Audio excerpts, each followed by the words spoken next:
నిన్నటి రోజుతో మనం బాలకాండ పూర్తి చేసుకోగలిగాం. శ్రీరామాయణ అంతర్గతమైనటువంటి బాలకాండ పూర్తి చేసి ఈనాడు అయోధ్యకాండలోకి ప్రవేశిస్తున్నాం. వాల్మీకి మహర్షి ఆ కాండలకి ఆ పేర్లు ఉంచడం వెనక శ్రీరామాయణానికి సంబంధించినటువంటి కథా విశేషాన్ని వివరణ చేస్తున్నటువంటి పరిస్థితిని బట్టి ఆ కాండలకు ఆ పేర్లు ఉంచారు. అయోధ్యకాండ అంటే ప్రధానంగా అయోధ్యానగరంలో జరిగినటువంటి ఇతివృత్తం. అదేమిటి? శ్రీరామాయణం రామచంద్ర ప్రభు అయోధ్యలోనేగా ఉండాలి. మిథిలా నగరంలో సీతారాములకి వివాహం అయితే వాళ్ళ తర్వాత ఎక్కడ ఉండాలని మనం కోరుకోవాలి? అయోధ్యలోనే ఉండాలి. ఆయన అయోధ్యనే పరిపాలించాలి. ఆయన అయోధ్యనే పరిపాలిస్తే ఇంకా ఆయన నరుడిగా రావడం అనవసరం. ఎందుకని అంటే ఆయన వచ్చిన అవతార ప్రయోజనాలు రెండు: ఒకటి రావణ వధ, రెండు మనుష్యుని యొక్క గొప్పతనాన్ని నిరూపించడం. ఇందులో మనుష్యుని యొక్క గొప్పతనాన్ని నిరూపించడంలో కొంత భాగం జరిగింది ఇప్పటికీ. మిగిలినటువంటిది రావణ సంహారం తర్వాత మళ్ళీ జరగాలి. ఎందుకంటే ఆయన మళ్ళీ రాజారాముడు కావాలి. కాబట్టి అయోధ్యలోనే ఆయన ఉండడు అన్నది సుస్పష్టం. అయోధ్యని విడిచిపెట్టవలసి ఉంటుంది కొంతకాలం.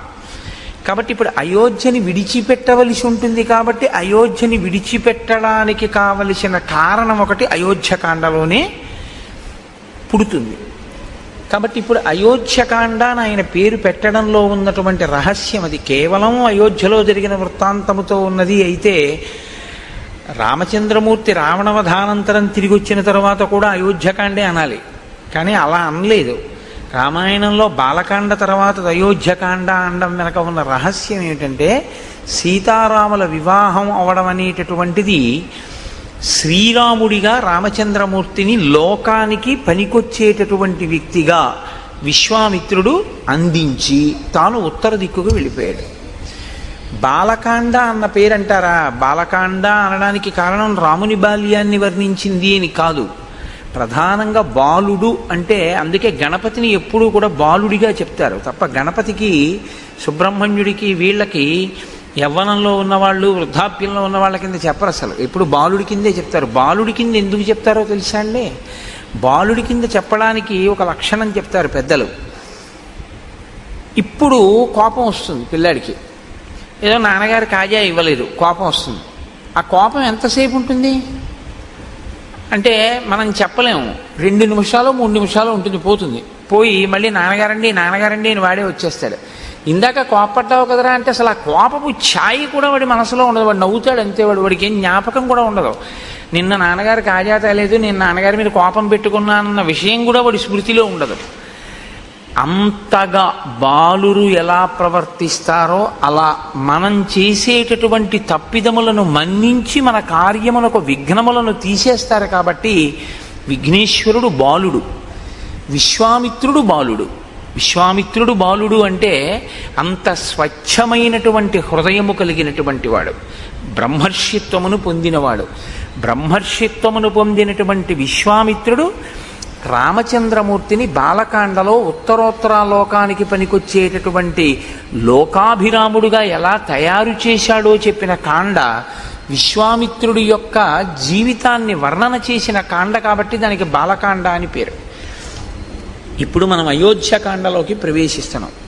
అయోధ్యకాండ తిక్కన గారి మాటల్లో చెప్పాలంటే ఊర్జిత కథోపేతంబు అంటారు. తిక్కన గారు మహాభారతంలో విరాట పర్వాన్ని ఆంధ్రీకరిస్తూ దాన్ని ఊర్జిత కథోపేతంబు అన్నారు. ఊర్జిత కథోపేతము అంటే ఏమిటో తెలుసా అండి? మంచి బిగితో కూడి ఉంటుందన్నమాట. అంటే నేను తేలిగ్గా మీకు అర్థమయ్యేటో మాట అనాలంటే సస్పెన్స్ అంటే బాగా తెలిసిపోతుంది. ఊర్జితము అంటే ఏం జరుగుతుంది ఏం జరుగుతుంది అని ఉత్కంఠ. అన్నీ బాగున్నట్టుంటాయి కానీ ఎక్కడో ఏదో జరిగిపోతోందని అనుమానం. ఇది ఎటువైపు నుంచి వస్తుంది అన్నది తెలియదు. సాఫీగా నడిచిపోతున్నటువంటి కథ ముడిపడడం మొదలవుతుంది. ముడిపడి ఇది ఎక్కడ తేలుతుంది ఎలా తేలుతుంది అని శ్రోతయందు ఒక ఉత్కంఠని సృష్టిస్తుంది. అలా సృష్టించడం ఎక్కడ మొదలైందో దాన్ని ఊర్జిత కథ అని పిలుస్తారు. బాలకాండ ఊర్జిత కథ కాదు యథార్థానికి. ఎందుకంటే అసలు కొడుకులు లేరు, అశ్వమేధం చేస్తానంటే కొడుకు పుడతాడా పుట్టడా అని మీకు అనుమానం ఏం లేదు. ఎందుకు లేదంటే వెంటనే సుమంత్రుడు చెప్పేశాడు, నేను విన్నానయ్యా ఇంతకుముందే బ్రహ్మమానసపుత్రుడు సనత్కుమారుడి దగ్గర నీ కొడుకు పుడతాడని చెప్పేశాడు. ఋష్యశృంగుడు ఆశీర్వచనం చేసేశాడు, వశిష్ఠుడు ఆశీర్వచనం చేసేశాడు. కాబట్టి కొడుకులు పుట్టేస్తారు. కాబట్టి అందులో ఊర్జిత కథ అనడానికి ఏముంటుంది? బాలకాండలో ఏం ఉండదు. అయోధ్యకాండ దగ్గరికి వచ్చేటప్పటికి ఊర్జిత కథ. అయోధ్యకాండ ఊర్జిత కథగా మనకి ప్రయోజనం ఏమిటో తెలుసా అండి? మనం గృహస్థాశ్రమంలో ఉన్నటువంటి వాళ్ళం. గృహస్థాశ్రమం అనేటటువంటిది బ్రహ్మచర్యము తర్వాత స్వీకరింపబడేటటువంటి ఆశ్రమం. ఈ గృహస్థాశ్రమంలో ప్రధానంగా పురుషుడు లేదా యజమాని లేదా జీవుడు ఏం చేయాలంటే అర్ధకామములను ధర్మబద్ధం చేసుకుని వైరాగ్యాన్ని సంతరించుకునే ప్రయత్నం చెయ్యాలి. కాబట్టి ధర్మం అంతా గృహస్థాశ్రమంలోనే ఉంటుంది. పట్టుకోవలసింది, అనుష్ఠించవలసింది అంతా ఇక్కడే. బ్రహ్మచారిగా ఉన్నప్పుడు ఏమిటంటే గురువుగారి దగ్గర నేర్చుకోవడం ఒక్కటే ధర్మం, అంతే. అంతకుమించి ఇంకా బ్రహ్మచారికి ఏముంటుంది? ఇంకేం ఉండదు ఆయనకి. కానీ గృహస్థాశ్రమంలోకి వచ్చేటప్పటికి చాలా జటిలంగా ఉంటుంది ఆ స్థితి. చాలా జాగ్రత్తగా ఉండవలసి ఉంటుంది గృహస్థాశ్రమంలో. కాబట్టి ఇప్పుడు రాముడు గృహస్థాశ్రమ ప్రవేశం చేశాడు, సీతాదేవిని చేపట్టాడు. కాబట్టి ఇప్పుడు రాముడు ఒక గృహస్థుగా ఎలా ప్రవర్తించి చూపిస్తాడు.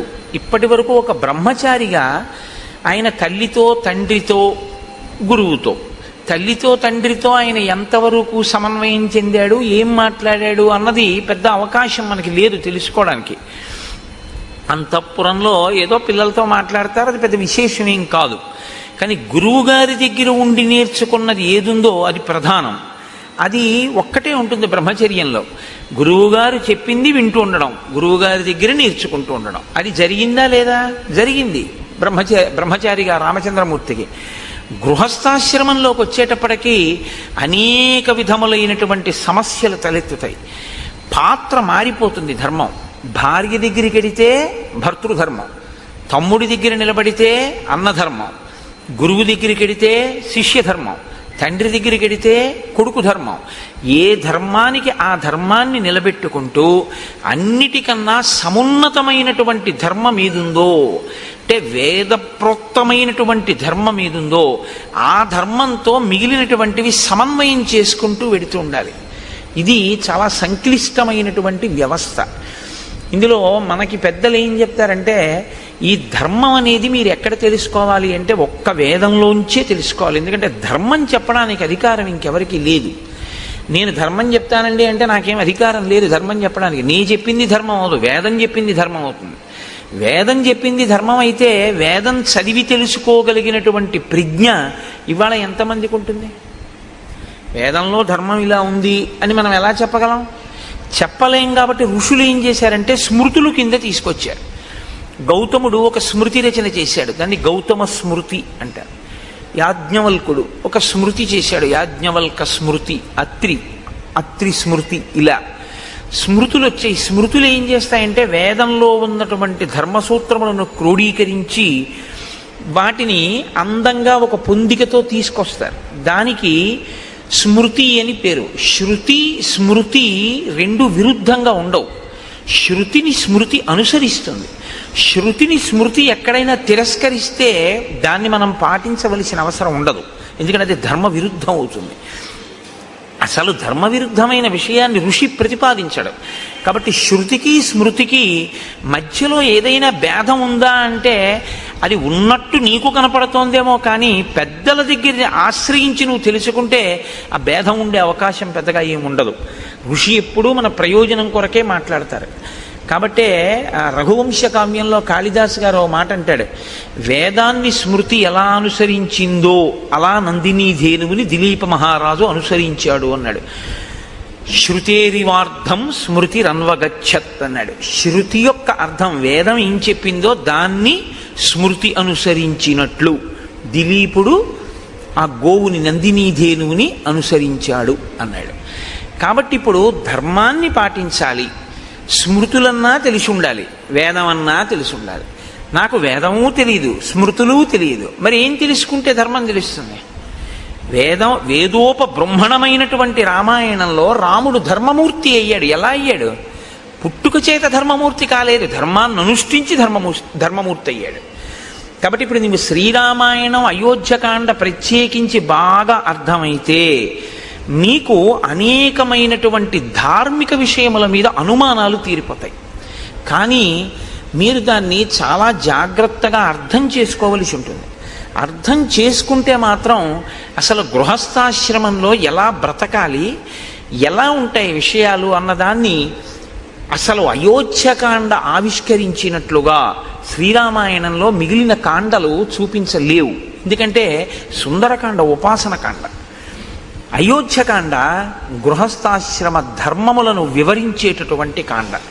అందుకే అయోధ్యకాండ ప్రధానంగా ఎవరు విని తీరాలి అంటే గృహస్థాశ్రమంలో ఉన్నటువంటి వాళ్ళందరూ వినాలి, గృహస్థాశ్రమంలోకి వెళ్ళే వాళ్ళందరూ వినాలి. అంటే మినహాయింపు ఎవరికి ఉంటుంది? బహుశः ఉంటే శ్రీరామాయణాన్ని ఆదరణతో వినేటటువంటి సన్యాసికి తప్ప మిగిలిన వాళ్ళందరూ వినవలసింది. అంత గొప్ప కాండ అయోధ్యకాండ. కాబట్టి ఊర్జిత కథోపేతంబు ఇక్కడే రసకందాయంగా ఉంటుంది. అంటే కథ ఒక కొత్త పుంత తొక్కి అవతార ప్రయోజనం వైపుకి నడుస్తుంది. అది ఎలా నడుస్తుందో, ఎంత గమ్మత్తుగా నడుస్తుందో మీరు ఇప్పుడు అవధరించేటటువంటి ప్రయత్నం చెదురుగాని. నిన్నటి రోజున మీతో నేను ఒక మాట అని పూర్తి చేశాను. అన్ని ఋతువుల యందు సుఖములను అనుభవించారు సీతారాములు అంటూ నేను బాలకాండని పూర్తి చేశాను. అన్ని ఋతువుల యందు సుఖమును అనుభవించుట, ఈ మాట కొంచెం జాగ్రత్తగా మీరు పట్టుకోవాలి. మీకు సుఖంగా ఉందా అండి అంటుంటారు. ఈ ఫ్యాన్ పెట్టి మీకు సుఖంగా ఉందా అండి అంటారు. అంటే మీరు బాగా గుర్తుపెట్టుకోండి, అది ద్వంద్వము అని గుర్తు. ఖ అంటే ఆకాశం, సంస్కృతంలో ఖ అంటే ఆకాశం.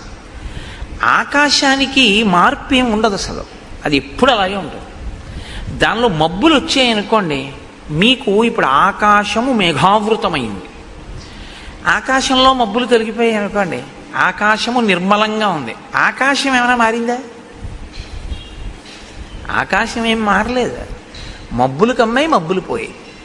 ఖ అంటే ఆకాశం, సు ఖ అంటే మనస్సు, ఖ అంటే ఆకాశం, సు ఖ అంటే బాగున్నట్టు నీకుంటే సుఖ. ఆ సు కాసేపటికి బాగుండనట్టు అనిపిస్తే దుఃఖ. ఖ అలాగే ఉంది. ముందున్న సు మారింది, దు మారింది, అంతే. ఇది పట్టుకోవడమే వైరాగ్యం వైపు వెళ్ళడానికి మొదటి మెట్టు. ఎందుకంటే సు ఎప్పుడూ సుగా ఉండిపోయింది అనుకోండి, సత్యమై కూర్చుంటుంది. అంటే మీకు నేను ఉదాహరణ చెప్పాలి అంటే, నేను అయోధ్యకాండ రాత్రి 11 అయినా చెప్తున్నాను అనుకోండి, మీకు సు దు అవుతుంది. ఎందుకంటే 6:30కి మొదలెట్టింది బాగుంటుంది, 8:30 తర్వాత కొంచెం సు చెరగడం మొదలవుతుంది. 10 అంటే నాకు మీ విషయంలో అలా అనిపించట్లేదు, ఎందుకంటే ఎంత చెప్పినా వింటున్నారు. రాత్రి 12కు కూడా నేను చెప్పడం మొదలెట్టాను అనుకోండి, ఏమో దు అవుతుందేమో, దేవుడు వీడి వదిలిపెట్టడా ఏమిటి మన్నని. కాబట్టి అప్పటి వరకు బాగున్నది అప్పుడు ఎందుకు బాగోలేదు అంటే, అప్పటికి కావలసినటువంటిది ఒకటి ఆవశ్యకమైపోయి దానికి ఇది ప్రతిబంధకం అయిపోయింది. అప్పుడు ఈ సు దు అవుతుంది. ఈ సు దు రెండు తీసేసి ఖాగా ఉండిపోయాడు అనుకోండి, వాడే జ్ఞాని, అంతే. ఇది మీరు పట్టుకోవడంలోనే ఉంటుంది. కాబట్టి అన్ని ఋతువులలోనూ సుఖం అనుభవించేరి అంటే ఆయా ఋతువులలో ఏది తీసుకుని ఎలా ఉంటే సంతోషంగా ఉంటుందో అలా వాళ్ళు ఉన్నారు.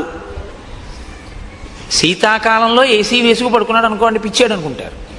వేసవి కాలంలో ఏసీ వేసుకు పడుకుంటే సుఖంగా ఉందంటాడు. అంటే ఏ ఋతువులో దేన్ని వాడుకుంటే మనసుకి సంతోషంగా ఉంటుందో అలా వాళ్ళు గడిపారు.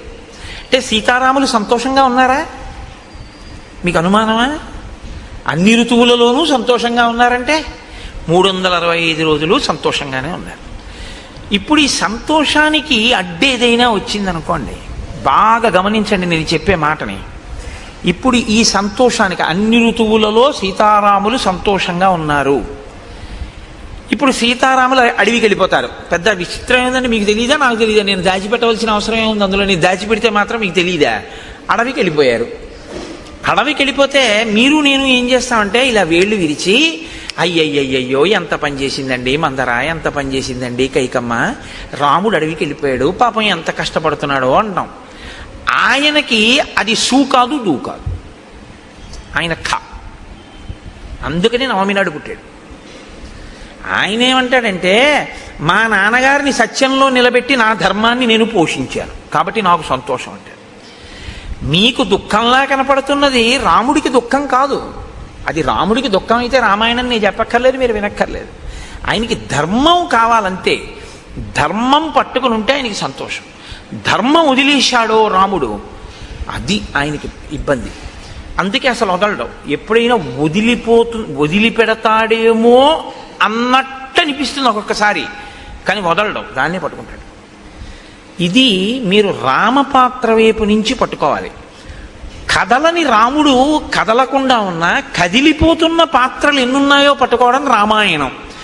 కదలని రాముడు కదలకుండా ఉన్నాడు, కదులుతున్నవన్నీ కదలని దాన్ని ఆశ్రయించి కదులుతున్నాయి. మీరు గమనించండి, బండి కదులుతుంది. బండి కదలాలంటే దేన్ని ఆధారం చేసుకుని కదులుతుంది?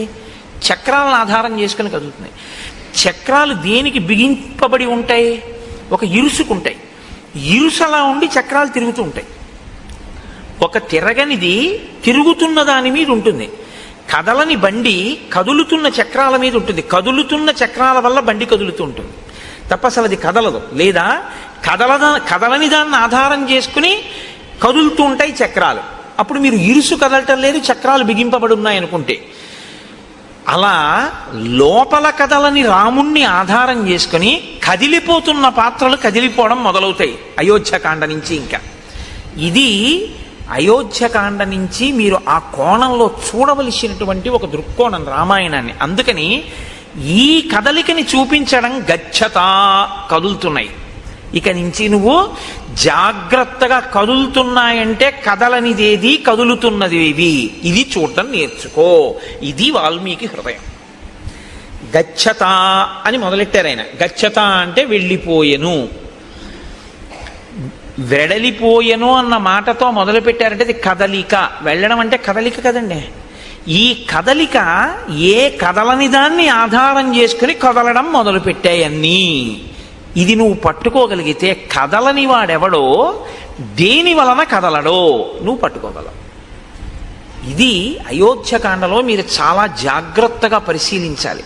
అలా కదలకపోవడానికి కారణం ఏమిటంటే ఆయన పట్టుకున్న ధర్మం రాముడిది. ఇప్పుడు గచ్చతామాతులకులం భరతేన తదానఘ శత్రుఘ్నో నిత్యశత్రుఘ్నో నీత ప్రీతి పురస్కృత. గచ్చతా మాతులకులం. మాతులకులం అంటే మేనమామ గారి ఇల్లు. భరతుని యొక్క మేనమామ యుధాజిత్, కేకయరాజు యొక్క కుమారుడు. యుధాజిత్ పెళ్లికే వచ్చాడు. జనక మహారాజు గారి యొక్క నగరానికి, మిథిలా నగరానికి వచ్చాడు. వచ్చి పెళ్ళి అయిపోగానే భరతుణ్ణి శత్రుఘ్నుణ్ణి నేను తీసుకెళ్తానని అడిగాడు. లేదా భరతుడు భరతుణ్ణి అడుగుతాడు కదండి, శత్రుఘ్నుణ్ణి అడగాడు. ఎందుకంటే భరతుడు కదా మేనల్లుడు.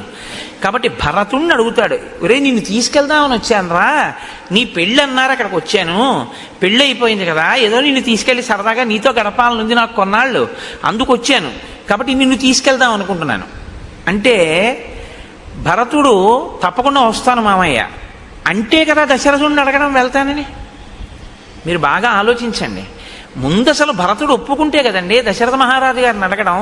దశరథ మహారాజు గారు భరతుడిని పిలిచి నువ్వు మీ మేనమామ ఇంటికి వెళ్ళిపోని అనరు. ఎందుకనరు? ఒక్కటే కారణం, కొత్తగా పెళ్ళయింది. తన భార్యతో కలిసి వచ్చాడు అయోధ్యకి, మాండవితోటి. శత్రుఘ్నుడు శృతకీర్తితో వచ్చాడు. పిలిచి ఒరే మీ ఇద్దరు మేనమామ ఇంటికి వెళ్ళండి రా అని ఎందుకంటాడు ఆయన మధ్యలో? అనడు. కాబట్టి ఇప్పుడు యుధాజిత్తు భరతుడిని అడిగాడు, భరతుడు దశరథుడిని అడిగాడు, దశరథుడు వెళ్ళన్నాడు. ఇది ఊర్జిత కథోపేతంబు. అలా అంటాడా ఏ తండ్రి అయినా? ఇప్పుడేమిట్రా మేనమామ ఇంటికి, మొన్ననే కదా పెళ్ళయింది, కొత్తగా నలుగురు వచ్చారు, కోడళ్ళు, ఏదో సంతోషంగా ఉన్నాం కదా, ఇప్పుడు నువ్వు వెళ్ళిపోతానంటా ఏమిటి? పైగా మీరు ఆలోచించండి, భరతుణ్ణి దశరథుడు పంపించేశాడు అనుకోండి. బాగా ఆలోచించండి మీరు. భరతుణ్ణి సరే వెళ్ళు మేనమామ ఇంటికి అన్నాడు. రాముడు సీతమ్మతో, లక్ష్మణుడు సుమిత్రతో, శత్రుఘ్నుడు శృతకీర్తితో అక్కడే ఉంటారు. కొడుకు కోడలు కూడా లేకుండా ఉండిపోయింది ఎవరై ఉంటారు? కైకమ్మ అయి ఉంటుంది. కైకమ్మ అంటే దశరథ మహారాజు గారికి మహా ఇష్టం, ముగ్గురు భార్యల్లో ప్రియపత్ని ఆయనకి. ఇప్పుడు ప్రియపత్ని దగ్గరికి ఆయన రోజు రాత్రి అక్కడికే వెడతాడు, పెద్ద భార్య దగ్గరికి కూడా వెళ్ళాడు. కౌసల్య చెప్పింది ఆ మాట. కైకమ్మ దగ్గరికి వెడితే కైకమ్మ ఏముంటుంది, ఏమంటే వాడినేమో మీరు పంపించేశారు, ఇల్లు చిన్నపోయింది, కొడుకు లేడు కోళ్ళు లేదు, వాళ్ళిద్దరూ సంతోషంగా ఉన్నారు, నేను చూడండి ఎలా ఉన్నానో అంటుందా? అందా? కాబట్టి కైకమ్మని అడగకుండా సరే నువ్వు వెళ్ళిపో అంటాడా? అన్నాడు. భరతుడు ఏం చేశాడు? సరే మామయ్య నీతో వచ్చేస్తానని తను వెళ్ళిపోయాడు. వెళ్ళిపోతూ ఏం చేశాడు? శత్రుఘ్నుని తీసుకెళ్ళిపోయాడు.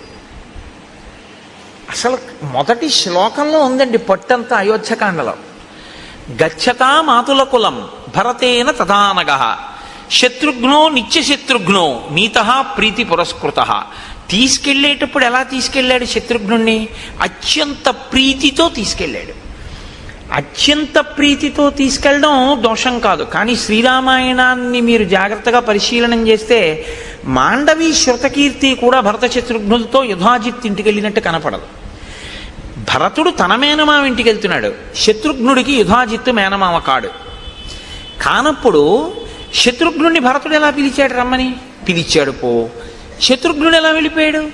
వెళ్ళిపోయిన వాడు ఇప్పుడు రమ్మన్నాడు. ఏమిటి రమ్మని, బాగుంటుందా అని ఏమాత్రం అనుకోకుండా ప్రీతితో వెళ్ళిపోయాడు, ప్రీతితో తీసుకెళ్ళిపోయాడు. అంటే భరత శత్రుఘ్నుల మధ్య ఉన్న అన్యోన్యత ఎంత గొప్పదంటే, భరతుడు ఎక్కడుంటే శత్రుఘ్నుడు అక్కడ ఉంటాడు. కథని కథగా వినండి అంతే మీరు. నేను అదే మీకు మనవి చేసింది. శ్రీరామాయణాన్ని మీరేం పెద్ద చిలవలు పలవలు చెయ్యక్కర్లేదు, కథని కథగా వినండి, అది అమృత ఫలం అంతే. ఎందుకంటే అది జరిగిన కథ. వాల్మీకి మహర్షి ఆచమనం చేసి దర్శనం చేసి రాశారు. మళ్ళీ మీరెందుకు దానికి కొత్త వన్నెలద్దడం ఏం అక్కర్లేదు, ఉన్నవి వినండి చాలు. ఉన్నది వింటే మీకు అమృతం లభిస్తుంది. అవతార ప్రయోజనం నెరవేరడానికి కథ ఎలా బిగుస్తోందో చూడండి. ఇప్పుడు వీళ్ళిద్దరి మధ్య సఖ్యత ఉంది. మిగిలిపోయిన వాళ్ళిద్దరు ఎవరు? రామలక్ష్మణులు మిగిలిపోయారు. వాళ్ళిద్దరు ఎక్కడున్నారు? అయోధ్యలో ఉన్నారు. వాళ్ళిద్దరి భార్యలు ఎక్కడున్నారు? అయోధ్యలో ఉన్నారు. భరత శత్రుఘ్నుల భార్యలు ఎక్కడున్నారు? అయోధ్యలోనే ఉన్నారు. పంపించిన దశరథుడు ఏదైనా మనస్సులో వాళ్ళు ఇక్కడ ఉండడం ఇష్టం లేక పంపాడా? వెళ్ళిపోయిన వాళ్ళు పెళ్ళవగానే ఏదైనా మనసు మారి మనం ఇక్కడ ఎందుకు, మనం మేనమామ ఇంటికి వెళ్ళిపోదామని వెళ్ళారా? ఇప్పటి వరకు ఇలాంటి అనుమానాలు ఏం లేవు రామాయణంలో కదండి. రామాయణం జరుగుతున్నప్పుడు దశరథుడి అంతఃపురం పక్కింట్లో మీరు ఉన్నారని ఊహిస్తే లోకం విషయాలు మనకు ఎక్కువ కావాలి కాబట్టి మనం ఆ కోణంలో ఆలోచించినప్పుడు దశరథుడు వెళ్ళమన్నాడా? పెళ్ళవగానే ఏమైనా మార్పు వచ్చి ఎవరి గొడవ వాళ్ళు చూసుకుంటూ ఏమైనా భరత శత్రుఘ్నులు ఇద్దరు వేరే వెళ్ళారా? మళ్ళీ ఇందులో కొత్త గొడవ ఏమిటంటే, భరత శత్రుఘ్నులు అన్నదమ్ములు గారు, ఒక తల్లి బిడ్డలు కారు. నలుగురు ఒక తండ్రి బిడ్డలు, కానీ నలుగురు ముగ్గురు తల్లుల బిడ్డలు. ఇందులో రామలక్ష్మణులు ఓ తల్లి బిడ్డలు మిగిలిపోయి భరత శత్రుఘ్నులు ఓ తల్లి బిడ్డలు వెళ్ళిపోతే ఏదో ప్రమాదాన్ని మీరు శంకించవచ్చు. రాముడి దగ్గర సుమిత్ర కొడుకున్నాడు, భరతుడి దగ్గర సుమిత్ర కొడుకే ఉన్నాడు. సుమిత్రకి ఇద్దరు బిడ్డలు, లక్ష్మణుడు శత్రుఘ్నుడు. ఒకడు రాముడితో ఉన్నాడు, ఒకడు భరతుడితో ఉన్నాడు. ఒక తల్లి బిడ్డలే అయినా కూడా ఏమంటే రాజ్యం కదా, అధికారం కదా, వాళ్ళిద్దరి మధ్య మళ్ళీ పొసగలేదు. అందుకని ఒక ఆయన అటు చేరాడు, ఒక ఆయన ఇటు చేరాడు అనుకుందామా? అలా అనుమానం ఏమైనా ఉందా మీకు? ఊర్జిత కథోపేతంబు, ఆ కదలికలోనే ఎన్ని కదలికలు వచ్చాయో చూడండి ఆలోచనలు. భరతుడు ఒక్కడ కదిలితే శత్రుఘ్నుణ్ణి తీసుకుని వెళ్ళిపోతే ఎంత కదిలిందో చూడండి కథ, ఎన్ని ఆలోచనలు కదిలేయో చూడండి. ఇప్పటి వరకు అలా ఏమైనా అవకాశం ఉందా ఎక్కడైనా? లేదు. ఇంకిక్కడి నుంచి అన్నీ కదులుతుంటాయి లోపల. కాబట్టి ఇప్పుడు వెంటనే మహర్షి అంటారు, మాతులే నాశ్వపతిన పుత్రస్నేహేన లాలిత తత్రాపి నివసంతౌతౌ తర్ప్యమాణౌ చకామత భ్రాతరౌ స్మరతాం వీరౌ వృద్ధం దశరథం నృపం.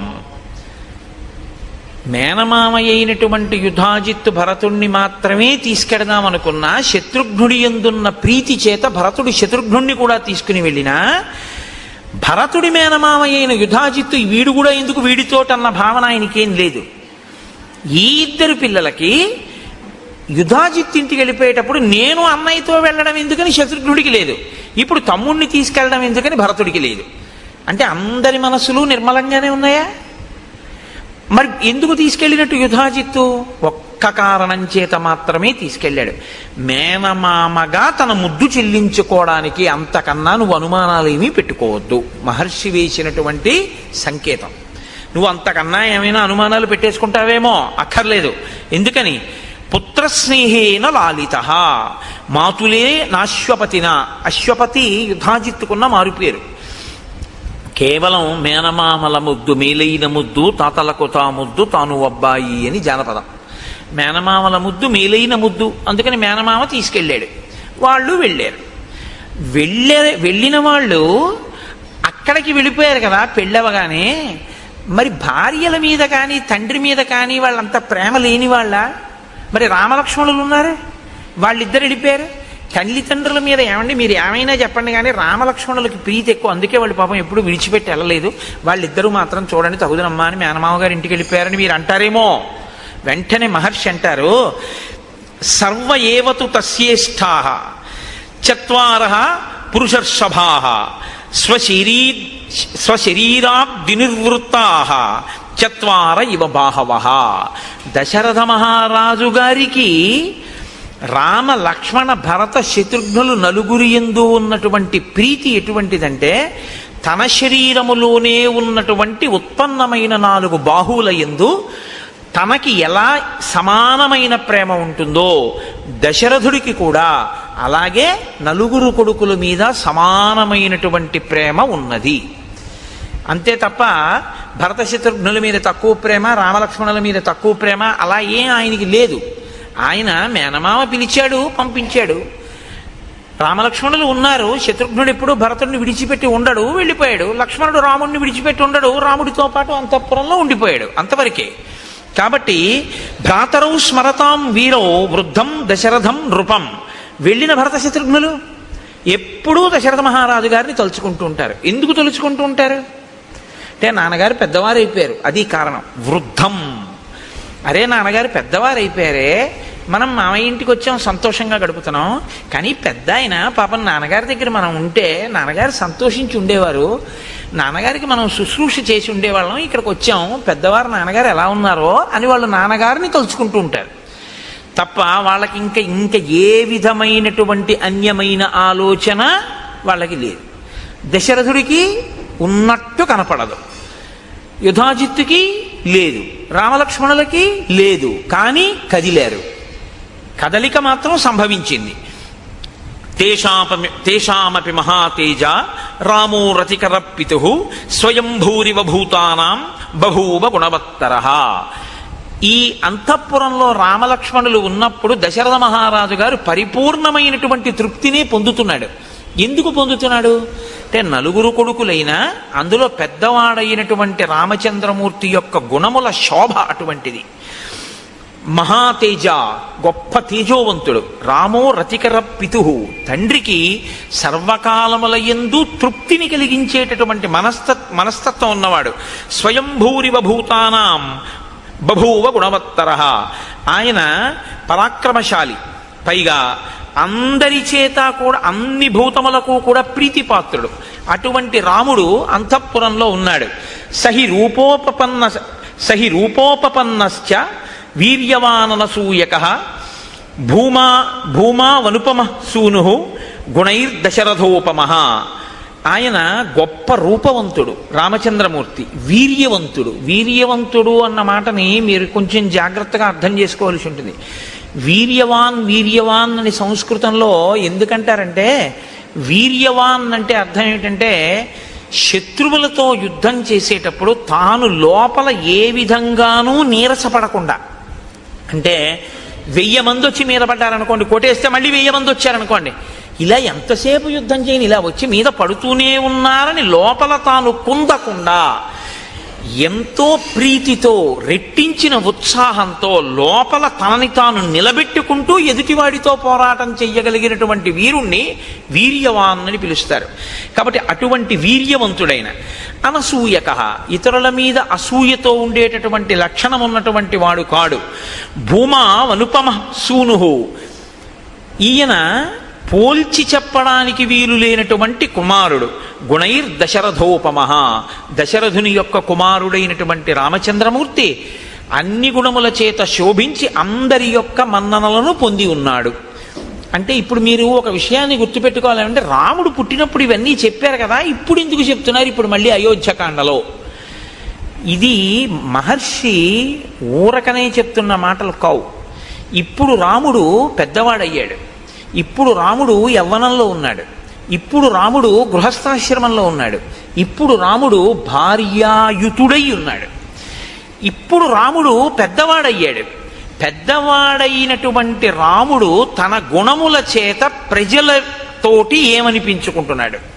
పెద్దవాడైన రాముడు గురువుల యొక్క హృదయంలో ఎలా ఉన్నాడు?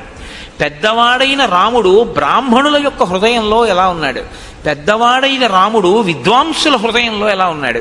పెద్దవాడైన రాముడు ఏమీ తెలియనటువంటి ఆడవాళ్ల యొక్క మనసులలో ఎలా ఉన్నాడు? ఆడవాళ్ల మనసులలో అన్న మాట నేను ప్రత్యేకంగా ఎందుకంటున్నానంటే, వాళ్ళు కేవలం ఇంటికి పరిమితమై కేవలం భర్తని అనుగమించేటటువంటి పాతివృత్యము కలిగినటువంటి స్త్రీలు కాబట్టి అసలు పరపురుషుడి గురించి ఆలోచనే ఉండదు.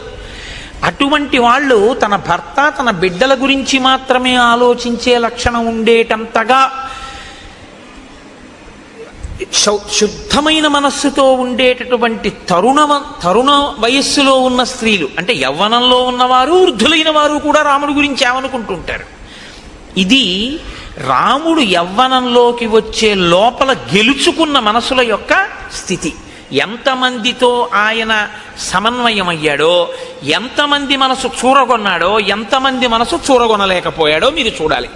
ఎందుకంటే మీరు ఒకటి చూడండి, లోకంలో ఏ ఒక్కడూ అందరి మనసు చూరగొనడం అనేటటువంటిది సంభవం అయ్యే విషయం ఎప్పుడూ కాదు, ఎప్పుడూ కాదు, రాముడికి కూడా కాదు.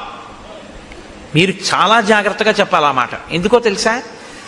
మహర్షి ఈ సర్గలో ఏం చెప్తారంటే, రాముణ్ణి మెచ్చుకోని వాడు లేడు అని చెప్తారు.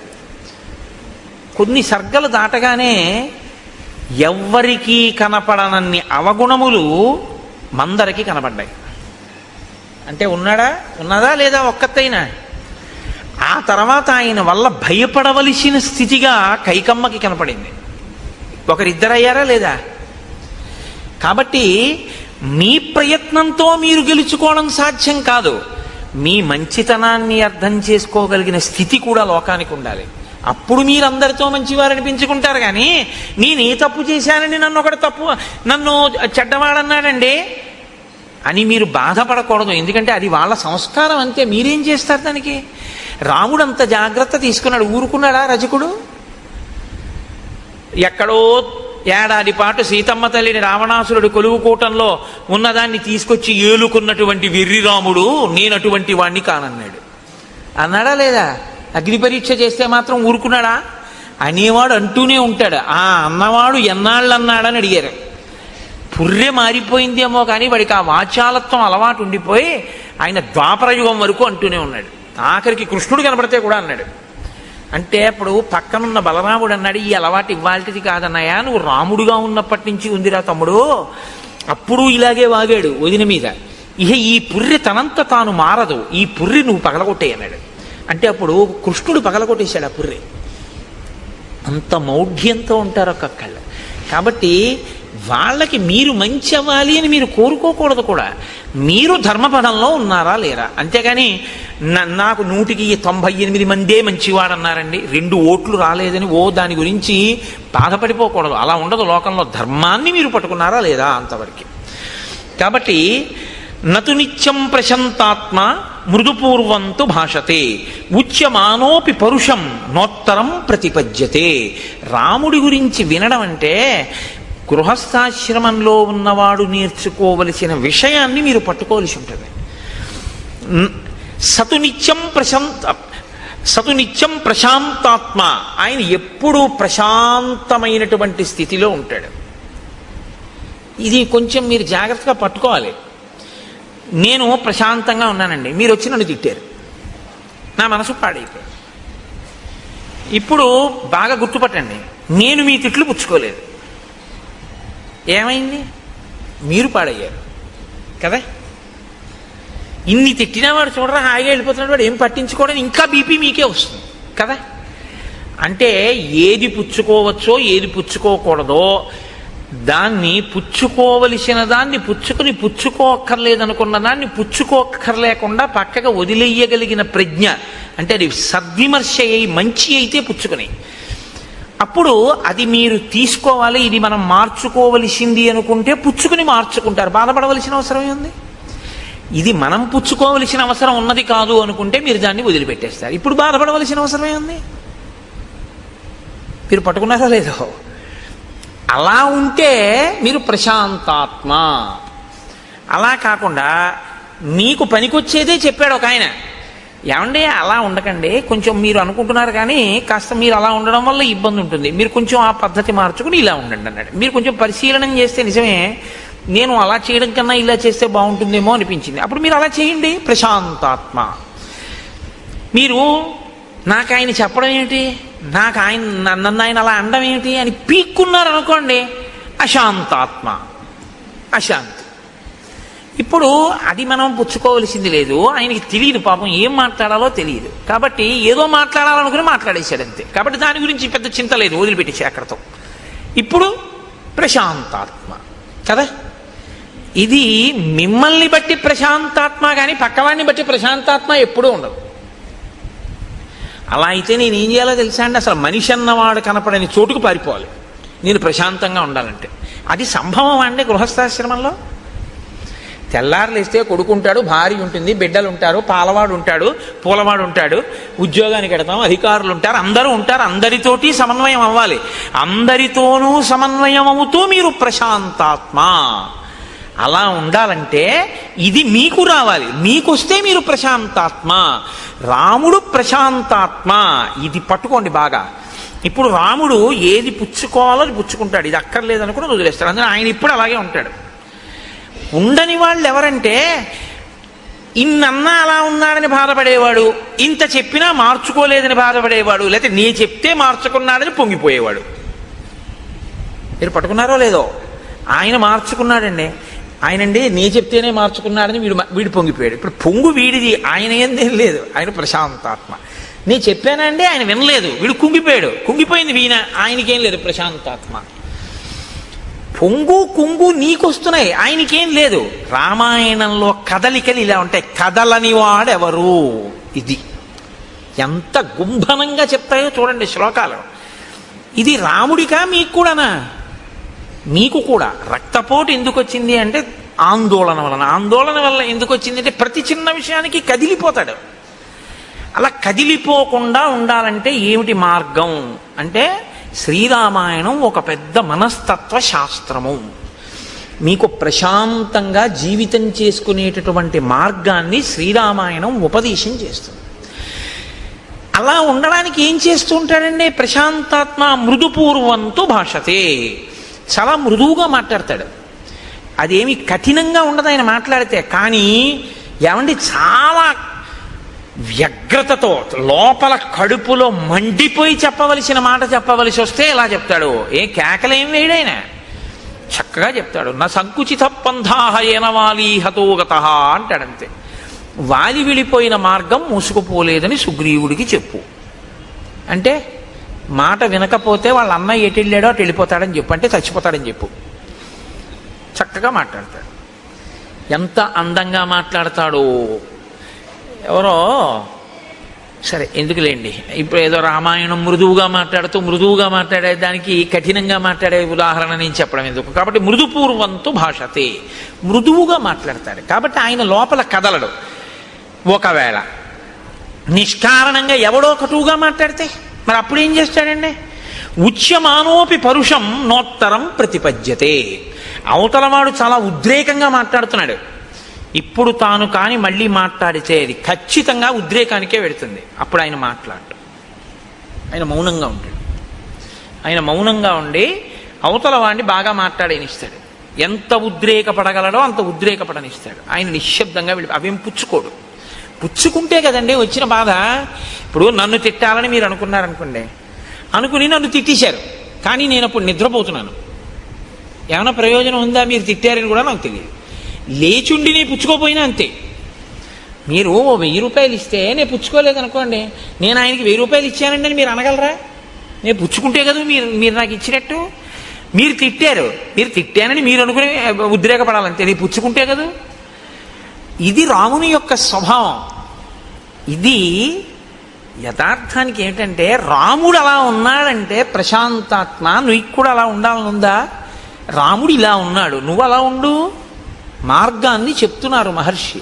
ఎందుకంటే గృహస్థాశ్రమంలో మనం వివిధమైనటువంటి వ్యక్తులతోటి ఆ సందర్భంలోకి వస్తాం. నాకు ఒక మిత్రుడు ఉండేవాడు, ఎప్పుడూ ఎవరినో ఒకళ్ళని తిట్టేవాడు. రోజు ఆఫీసులో రోజు దెబ్బలాడేవాడు. మొన్న మా అమ్మాయి పెళ్లి భోజనానికి వస్తే నేను అన్నాను కూడా, నీ గురించి ఉపన్యాసంలో చెప్తున్నాను ఆయన ఈ మధ్యని. అంటే అతను అన్నాడు, నేను రోజున అన్నాను, ఏమయ్యా నువ్వు రోజు ఎవరో ఒకళ్ళతో దెబ్బలాడతావు కదా, అసలు ఎవ్వరూ దెబ్బలాడకుండా నువ్వు దెబ్బలాడినా మౌనంగా ఉన్నారనుకో, ఏం చేస్తావయ్యా, ఎలా దెబ్బలాడతావు అన్నాను. దెబ్బలాడకపోతే నాకు నిద్ర పట్టదండి కోటేశ్వరారు అన్నాడు.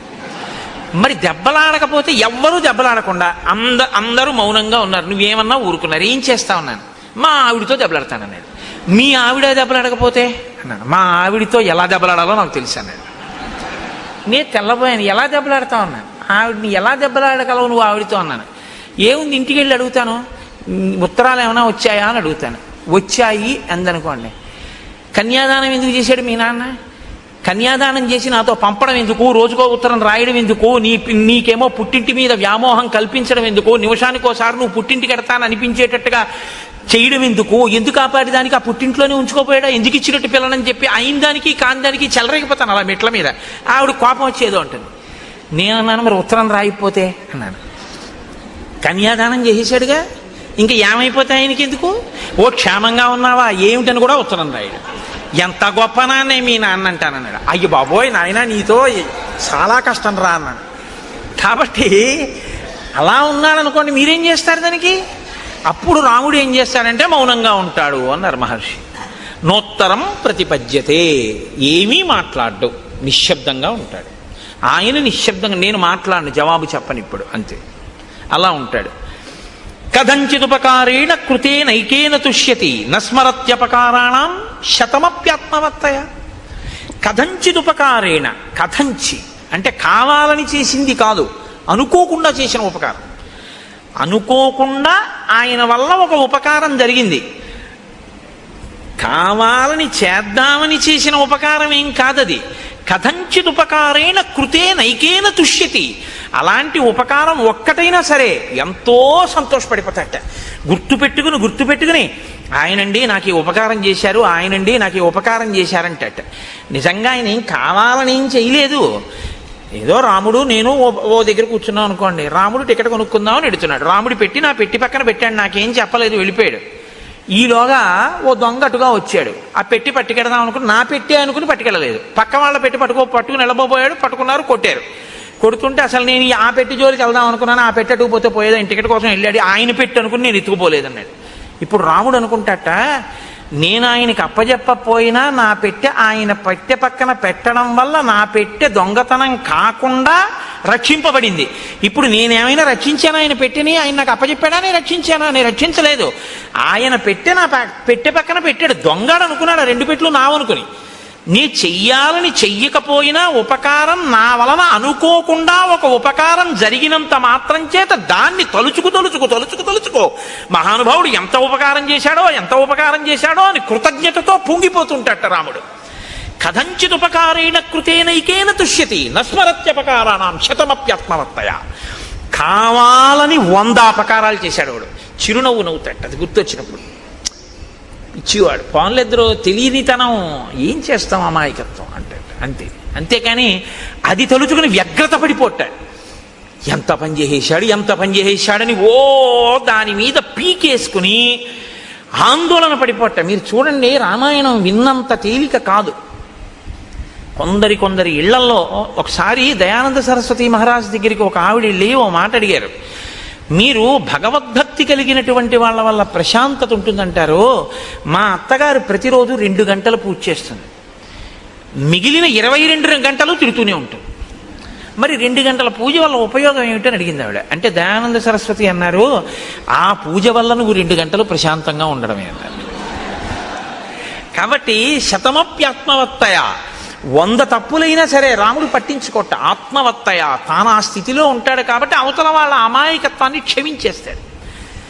మా అబ్బాయి అండి, నేను తొడ మీద కూర్చోబెట్టుకుంటే వాడు లాగి నన్ను లెంపకాయ కొట్టాడు. చిన్న పిల్లాడు, వాడికి ఏం తెలుసు? వాడికి నాన్నగారి గడ్డం చూశాడు, దేవుడు కొత్తగా నాన్నగారి గడ్డం పెంచారనుకున్నాడు. ఆ గడ్డం పట్టుకోపోయి ఓ లెంపకాయ కొట్టాడు. చుర్రు మంది నాకు. నేను లాగి లెంపకాయ కొడతానా? ఆ చెయ్యి తీసి, అమాయకత్వం తెలియదు పిల్లాడికి, ఇలా అన్నాడు. ఎంత దెబ్బ తగిలిందిరా అని ఓ ముద్దు పెట్టుకుని, నాన్న కొట్టకు అన్న 2 చేతులు నా చేత్తో పట్టుకుంటాను కాసేపు. అలా కొట్టకూడదు. దెబ్బ తగిలింది చూసా, నీ పెట్టిందా లేదా? ఎందుకు మన్నించగలిగాను? నా బిడ్డ అమాయకుడు, వాడికి ఏం తెలుసు? వాడికి ఏం తెలుసు పాపం, పోలేండి ఏదో వాడికి ఏం తెలుసు, ఏదో అలా చేశాడు అన్నారనుకోండి, మీరు ప్రశాంతంగా ఉంటారు. అవతల వాడి యొక్క అజ్ఞానము మన్నింపబడింది. అందుకే పెద్దలు ఏం చెప్తారంటే, 3 నీకు తెలిసి ఉంటే నీకు ఇబ్బంది ఉండదంటారు. లోకంలో నీతో సమానులు కనపడతారు, నీకన్నా అధికులు కనపడతారు, నీకన్నా తక్కువ వాళ్ళు కనపడతారు. ఈ 3 లేకుండా అసలు నువ్వు సమాజంలో తిరగడం కుదరదు. అసలు ఈ 3 విషయంలో మీరు లోపల ఏదైనా బయాస్ అంటారు ఇంగ్లీష్లో, అన్యథా మనసులో భావం ఉందనుకోండి, మీరు ఇమడలేరు, ఇబ్బంది పడిపోతారు. మీరు ఒక చోటికి వెళ్ళారంటే మీతో సమానులు ఉంటారు, మీకన్నా కింద వాళ్ళు ఉంటారు, మీకన్నా పై వాళ్ళు ఎప్పుడూ ఉంటారు. మీరు చదువుకుంటుంటే మీకన్నా బాగా చదివే వాళ్ళు ఉంటారు, మీతో సమానులు ఉంటారు, మీ అంత చదవలేని వాళ్ళు ఉంటారు. శాస్త్రం ఎప్పుడూ ఏం చెప్తుందంటే, ఈ 3 పట్ల నిశ్చితాభిప్రాయం ఉండాలి నీకు. నీతో సమానులు గౌరవం, నీతో సమానులైనటువంటి వారి యందు ఆదరం ఉండాలి, ప్రేమ, కలిసి తిరిగేటటువంటి సుహృత్ సంబంధం ఉండాలి. నీకన్నా ఉన్నతులు గౌరవం ఉండాలి. మహానుభావుడు ఎంత సాధన చేశాడో, నాకన్నా అంత పైమెట్టు మీద నించున్నాడో, ఆయన్ని మనం చూసి నమస్కారం చేసి ఆయనలా మనం కూడా అవ్వాలని నువ్వు గౌరవించగలగాలి. నీకన్నా తక్కువ వాడు ఈశ్వరానుగ్రహంతో ఆయన వృద్ధిలోకి రావాలో కానుకున్నాడు. పాపం అంతగా తెలుసున్నవాడు కాడు, ఆయన వృద్ధిలోకి రావాలన్నారు. ఇప్పుడు మీరు గుర్తుపెట్టుకోండి, మీరు ఎవరితో సమన్వయం అవుతున్నారో ఆ 3 మెట్ల మీద ఉన్నవాళ్ళు కూడా సంతోషంగా ఉంటారు. మీకన్నా పైమెట్టు మీద ఉన్నవాడిని చూసి మీరు భరించలేకపోయారనుకోండి, ఎంత మంచిలోనో అవగుణాన్ని తీస్తారు. ఇది లోకం యొక్క పోకడక్కడే వస్తుంది. ఆయన ఎందుండదు, నీలో ఉంది ఆ భావన. ఆయన ఉన్నతిని నువ్వు తట్టుకోలేవు, అందుకని మాట్లాడతారు తప్పుగా. నీతో సమానుడు, ఏంటి నాకన్నా గొప్ప అంటాడు. నీకన్నా తక్కువ, నైత్య భావన, వాడికి ఏం తెలుసండి అంటాడు. ఇప్పుడు వాళ్ళకేమవదు, వాళ్ళు అలాగే ఉంటారు. పాడైపోయేది ఎవరంటే నువ్వు. ఇది తెలుసుకుని ప్రవర్తించడం ఆత్మవత్తయా. ఇలా నువ్వు ఉండగలిగితే సమాజము నీ వలన ఆనందాన్ని పొందుతుంది. నువ్వు కూడా సమాజంలో ఎవరితో తిరుగుతున్నా సంతోషంగా ఉండగలుగుతావు. ఇప్పుడు మీరు చెప్పండి, రాముడు సమాజంలో ఈ 3 రకాలుగా ఉన్న వాళ్ళతోటి తిరిగాడని గుర్తు. అందరితోటి ఆయన సమన్వయం అయ్యాడు, కానీ అందరూ రాముడి పట్ల సంతోషంతో ఉన్నారు. ఎందుకని? ఇలా ఉండబట్టి. పెద్ద దోషం ఎక్కడొస్తుందంటే, ఇది నేర్చుకోవాలి. మీరు నేర్చుకోవలసిన అవసరం లేకుండా వచ్చేది ఏదంటే ఆ 3. నేను ఎప్పటికీ మర్చిపోను నా జీవితంలో ఒక సంఘటన. నేను విశాఖపట్నంలో ఉద్యోగం చేసే రోజుల్లో మా పక్కవాటాల్లో ఒక 5 ఏళ్ల పిల్ల ఉండేది, జ్యోత్స్న అని. అది పాలు తాగుతోంది. పాలు తాగుతూ వేడిగా ఉన్నాయని అక్కడ పెట్టి ఏదో అటు ఇటు తిరగబోయింది. దాని కాలు తగిలి ఆ గ్లాస్ పడిపోయింది, ఆ పాలు ఒలికిపోయి. నేను అక్కడే ఉన్నాను. వాళ్ళ అమ్మగారు వచ్చారు. వచ్చి అదేంటే పాలు అలా వంపేశావు అన్నారు. అంటే నేను అన్నాను, లేదంటే పాపం చూసుకోలేదు, పాలు పడిపోయాను. ఆ పిల్లంది వెంటనే, కాదు పాలు పడిపోలేదు, నేనే తంతే పడిపోయాను. నేను అలా ఉండిపోయాను. అబద్ధానికి అలవాటు పడిపోయింది నా సంస్కారం. పాలు పడిపోతాయా? పాలు ఎందుకు పడిపోతాయి? నేను పాలు పడిపోయామ్మా అన్నాను. అమ్మాయింది, పాలు పడిపోలేదు, నేను తంతే పడిపోయాను. అంటే పసిపిల్ల కదండి. మీకు ఎందుకు విఘ్నేశ్వరుడు పసివాడో చెప్పాను చూశారు. పిల్లకి అలా చెప్పడం ఇష్టం లేదు, అది అబద్ధం కదా. పాలు పడిపోవడం ఏంటి? నేను తంతే పడిపోయాయి. పాలు పడిపోయాయి అంటాడు ఏంటి ఆయన? పాలు పడిపోలేదు, నేను తంతే పడిపోయాయి అమ్మా అంది. నేను నిజంగా మీరు చెప్తే నమ్మరు, ఆశ్చర్యపోయాను. చదువుకున్నాం, సంస్కారవంతులమయ్యామని మనకి జీర్ణమైంది. ఇది ఒక పసిపిల్లకి ఇంకా ఈ సంస్కారం అంటక ఉండిపోయిన సత్యగుణం. అది ఎంత తేడారా అనిపించింది నాకు. కాబట్టి కథంచిదుపకారీణ కృతేనైకేన తుష్యతి నస్మరత్యపకారాణం శతమప్యాత్మవత్తయ. బుద్ధిమాన్ మధురాభాషీ పూర్వభాషీ ప్రియం వదః వీర్యవాన్న చ వీర్యేణ మహతా స్వేన విస్మితః. ఆయన బుద్ధిమాన్, చాలా బుద్ధి కలిగినటువంటి వాడు. మధురాభాషి, మాట్లాడేటప్పుడు చాలా మధురంగా మాట్లాడతాడు. అందుకని వినబుద్ధి వేస్తుంది. రాముడు మాట్లాడుతుంటే వినాలనిపిస్తుంది, మాటలు తీయగా ఉంటాయి. పూర్వభాషి, ఇది మీరు గమనించారో లేదో, లోకంలో ఇది ఒక పెద్ద సమస్య. నన్ను ఆయన ఎరా నేను నీకెందుకు కనపడతానంటాడు. తాతగారు ఏమి ఉరే ఎలా ఉన్నావు అనొచ్చు కదా, అండవు. ఇందాక నుంచి చూస్తున్నాను రా, నువ్వు నన్ను పలకరిస్తావేమో అని, నేను ఎందుకు కనపడతాను నీకు అంటాడు. అదేంటి తాతగా నేను చూడలేదు, అదేలే అంటాడు. ఎందుకు ఆ మాట? ఎలా మనవడా ఎలా ఉన్నావు అని ఈయన అనకూడదా ముందు? అంటే నేను తాతని, నేను పెద్దవాడిని, ఈ మధ్యనే వీడికి ఉద్యోగం వచ్చింది, వీడు నన్ను పలకరించట్లేదు, వీడికి అతిశయం ఎక్కువైపోయింది. ఇది నీ మనసులో భావన, పాప పిల్లడు చూడలేదు. రాముడుట అది కాదుట, పూర్వభాషి. ముందు రాముడు మాట్లాడతాట. రాముడిని ఎవరైనా పలకరించారనుకోండి చిన్నపుచ్చుకుంటాట. అయ్యో అదే నేను మాట్లాడలేదు, పాపం వాళ్లే వచ్చి పలకరించారు ఏమిటని. నేను అందరినీ రాముడే ఏమో బాగున్నారా, ఏమన్నా అయ్యా బాగున్నారా అని రాముడే పలకరిస్తాట. పూర్వభాషి అంటే ఇంకోళ్ళు నన్ను పలకరించలేండి, నేను వాళ్ళని పలకరించాలి కదా ప్రేమగాని, చిరునవ్వుతో పలకరిస్తాట. హృదయ సంస్కారం అది. కాబట్టి పూర్వభాషి. అటువంటి రాముడు ప్రియం వదః వీర్యవాన్న చ వీర్యేణ మహతా స్వేన విస్మితః. ఆయన అంత పరాక్రమం ఉండి కూడా, అటువంటి వీర్యవాన్ అయ్యుండి కూడా నేను వీర్యవంతుణ్ణి అని ఎన్నడూ కూడా అతిశయంతో అహంకారంతో ఉన్నవాడు కాడు. నచానృత కథో విద్వాన్ వృద్ధానాం ప్రతిపూజకః అనురక్తః ప్రజాభిశ్చ ప్రజాశ్చాప్యనురంజతే. ఆయన ఇది ఒకటి చాలా గొప్ప విషయాన్ని మీరు వినాలి. ఇది ఇవాల్టి రోజున చాలా మందిని పాడు చేసేటటువంటి పెద్ద సమస్య ఇదే. నచానృత కథో, ఆయన ఎన్నడూ కూడా అసత్యమాడేటటువంటి వాడు కాడు. ఆయన విద్వాన్, అన్నీ తెలుసున్నటువంటి వాడు. వృద్ధానాం ప్రతిపూజకః, ఆయన వృద్ధులైనటువంటి వాళ్ళని, జ్ఞానమున్న వాళ్ళని పూజించేటటువంటి లక్షణం ఉన్నవాడు. అనురక్త ప్రజాభిశ్చ, ప్రజల యందు అనురాగం ఉన్నవాడు, ప్రజల చేత ప్రేమింపబడినవాడు. అన్నిటికన్నా గొప్ప విషయం ఏమిటో తెలుసా అండి? నా శ్రేయసిరతో విద్వాన్ నవిరుద్ధ కదారుచి. ఆయన ఎప్పుడూ కూడా నా శ్రేయసి రతో విద్వాన్ న విరుద్ధ కదారుచి. ఏది శ్రేయస్సుని ఇవ్వదో అటువంటి దాన్ని చదవడం పట్ల ఆయనకి అనురక్తి లేదు. ఇవాళ నాకు తెలిసి ఏమంటే, ఏదో రామాయణం చెప్పాం, భాగవతం చెప్పామని చాలామంది మాట్లాడుతూ ఉంటారు వచ్చి, లేకపోతే ఫోన్ చేస్తూ ఉంటారు. నాకు రామాయణంలో ఈ మాట ఎంత గొప్ప రచన చేశారా మహర్షి అనిపిస్తుంది. ప్రింటింగ్ ప్రెస్లు వచ్చేసాయి. ఈ తెలిసినా తెలియకపోయినా ఏదో పుస్తకం రాసేయడం, రచన చేసేయడం, దాన్ని విడిచిపెట్టేయడం.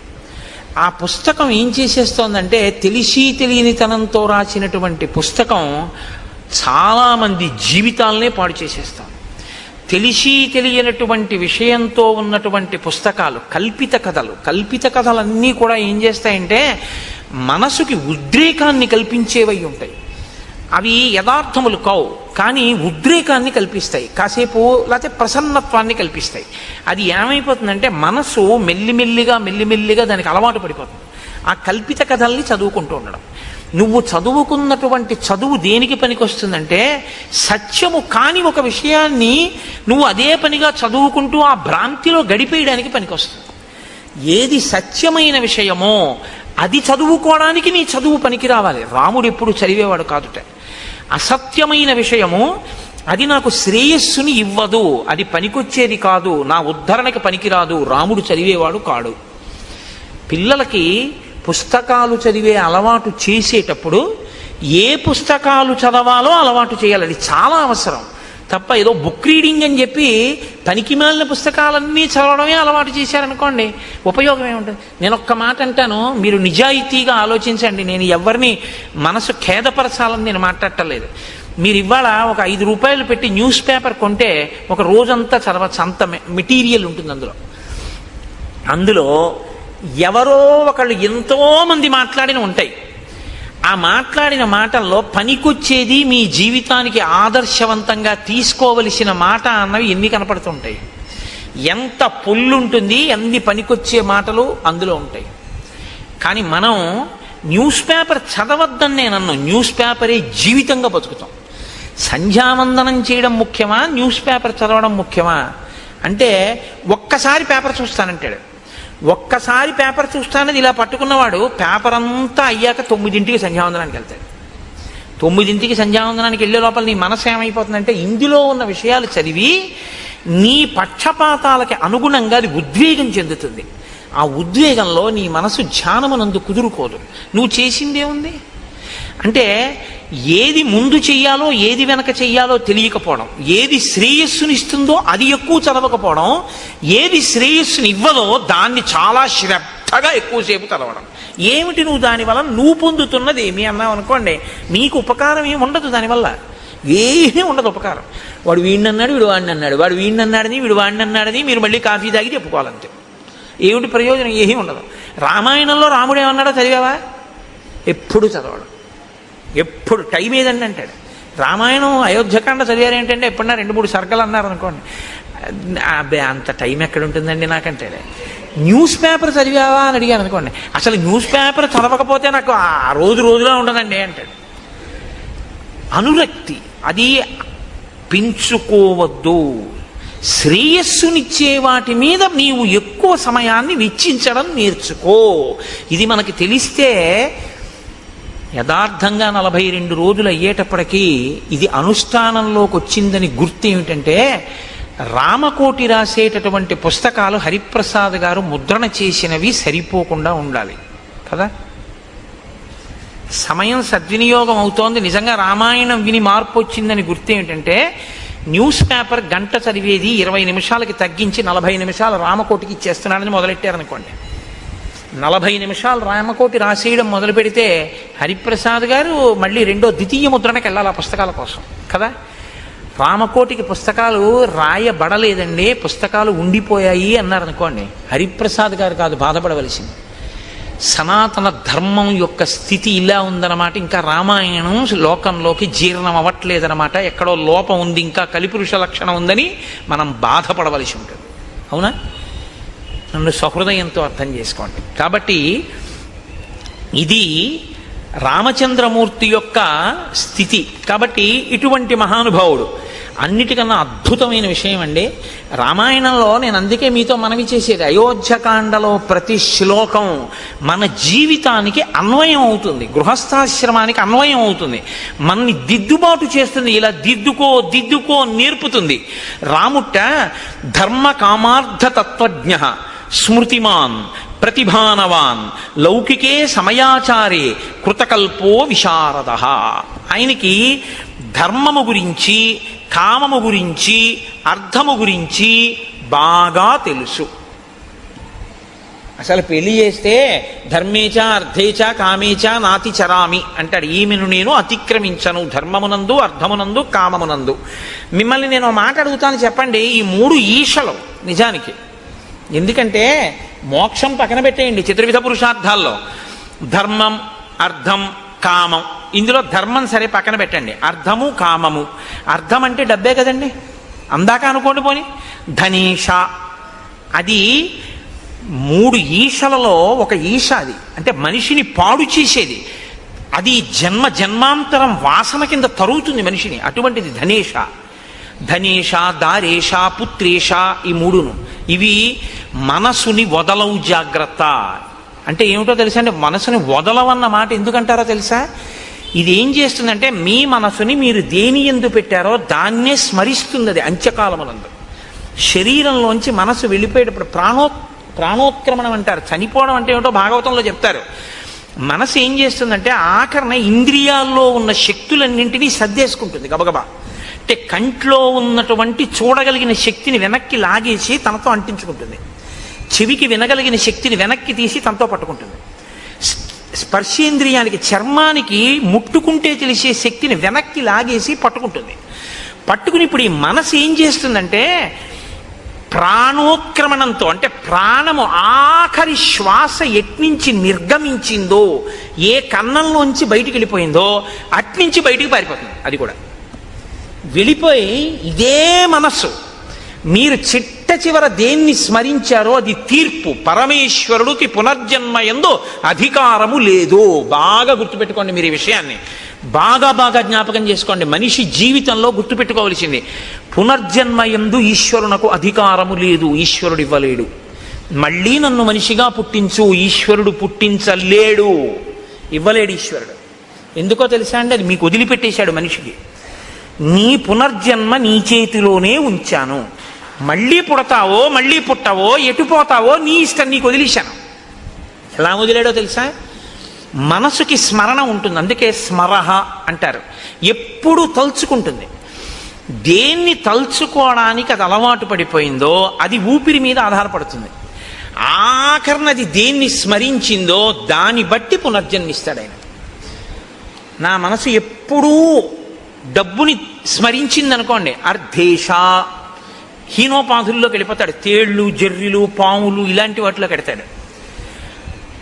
దారేష భార్య ఎందుండిపోయింది అనుకోండి, అప్పుడు మళ్ళీ ఆ కాముకత్వం చేతనో ఆమె ఎందుండేటటువంటి ప్రీతి పెరిగిపోవడమో ఏదో జరిగింది అనుకోండి, ఆ భార్య అదే పనిగా స్మరణలోకి వచ్చేసి అదే స్మరణతో విడిచిపెట్టాడు అనుకోండి, ఎక్కడో మళ్ళీ హీనోపాధుల్లోకి వెళ్ళిపోతాడు. ఏ కుక్కో పిల్లో ఏదో వెన్నుపాము అడ్డంగా ఉండేటటువంటి జన్మలోకి వెళ్ళిపోతాడు. ఇలా నిలువుగా తిరగదిహ.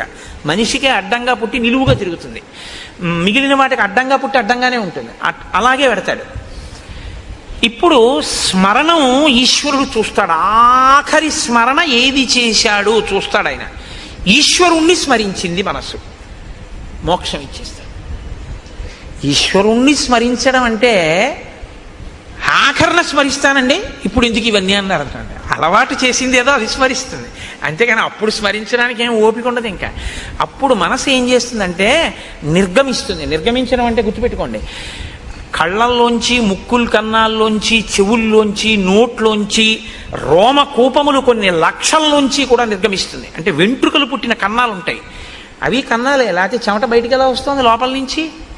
రోమకూపాల్లోంచో అధోముఖంగా అంటే ఊర్ధ్వముఖంగా వెళ్ళదు, ఇక్కడ కపాలం పగిలి వెళ్ళాలి. వెళ్ళింది అంటే వాడికి పునర్జన్మ లేదని గుర్తు. అలా వెళ్ళలేదు అంటే ఎటో కింద కన్నాల్లోంచి వెళ్ళాడు. కింద కన్నాల్లోంచి వెళ్ళాడంటే వీడికి ఇచ్చిన ఉపాధిని వీడు వాడుకోలేదు.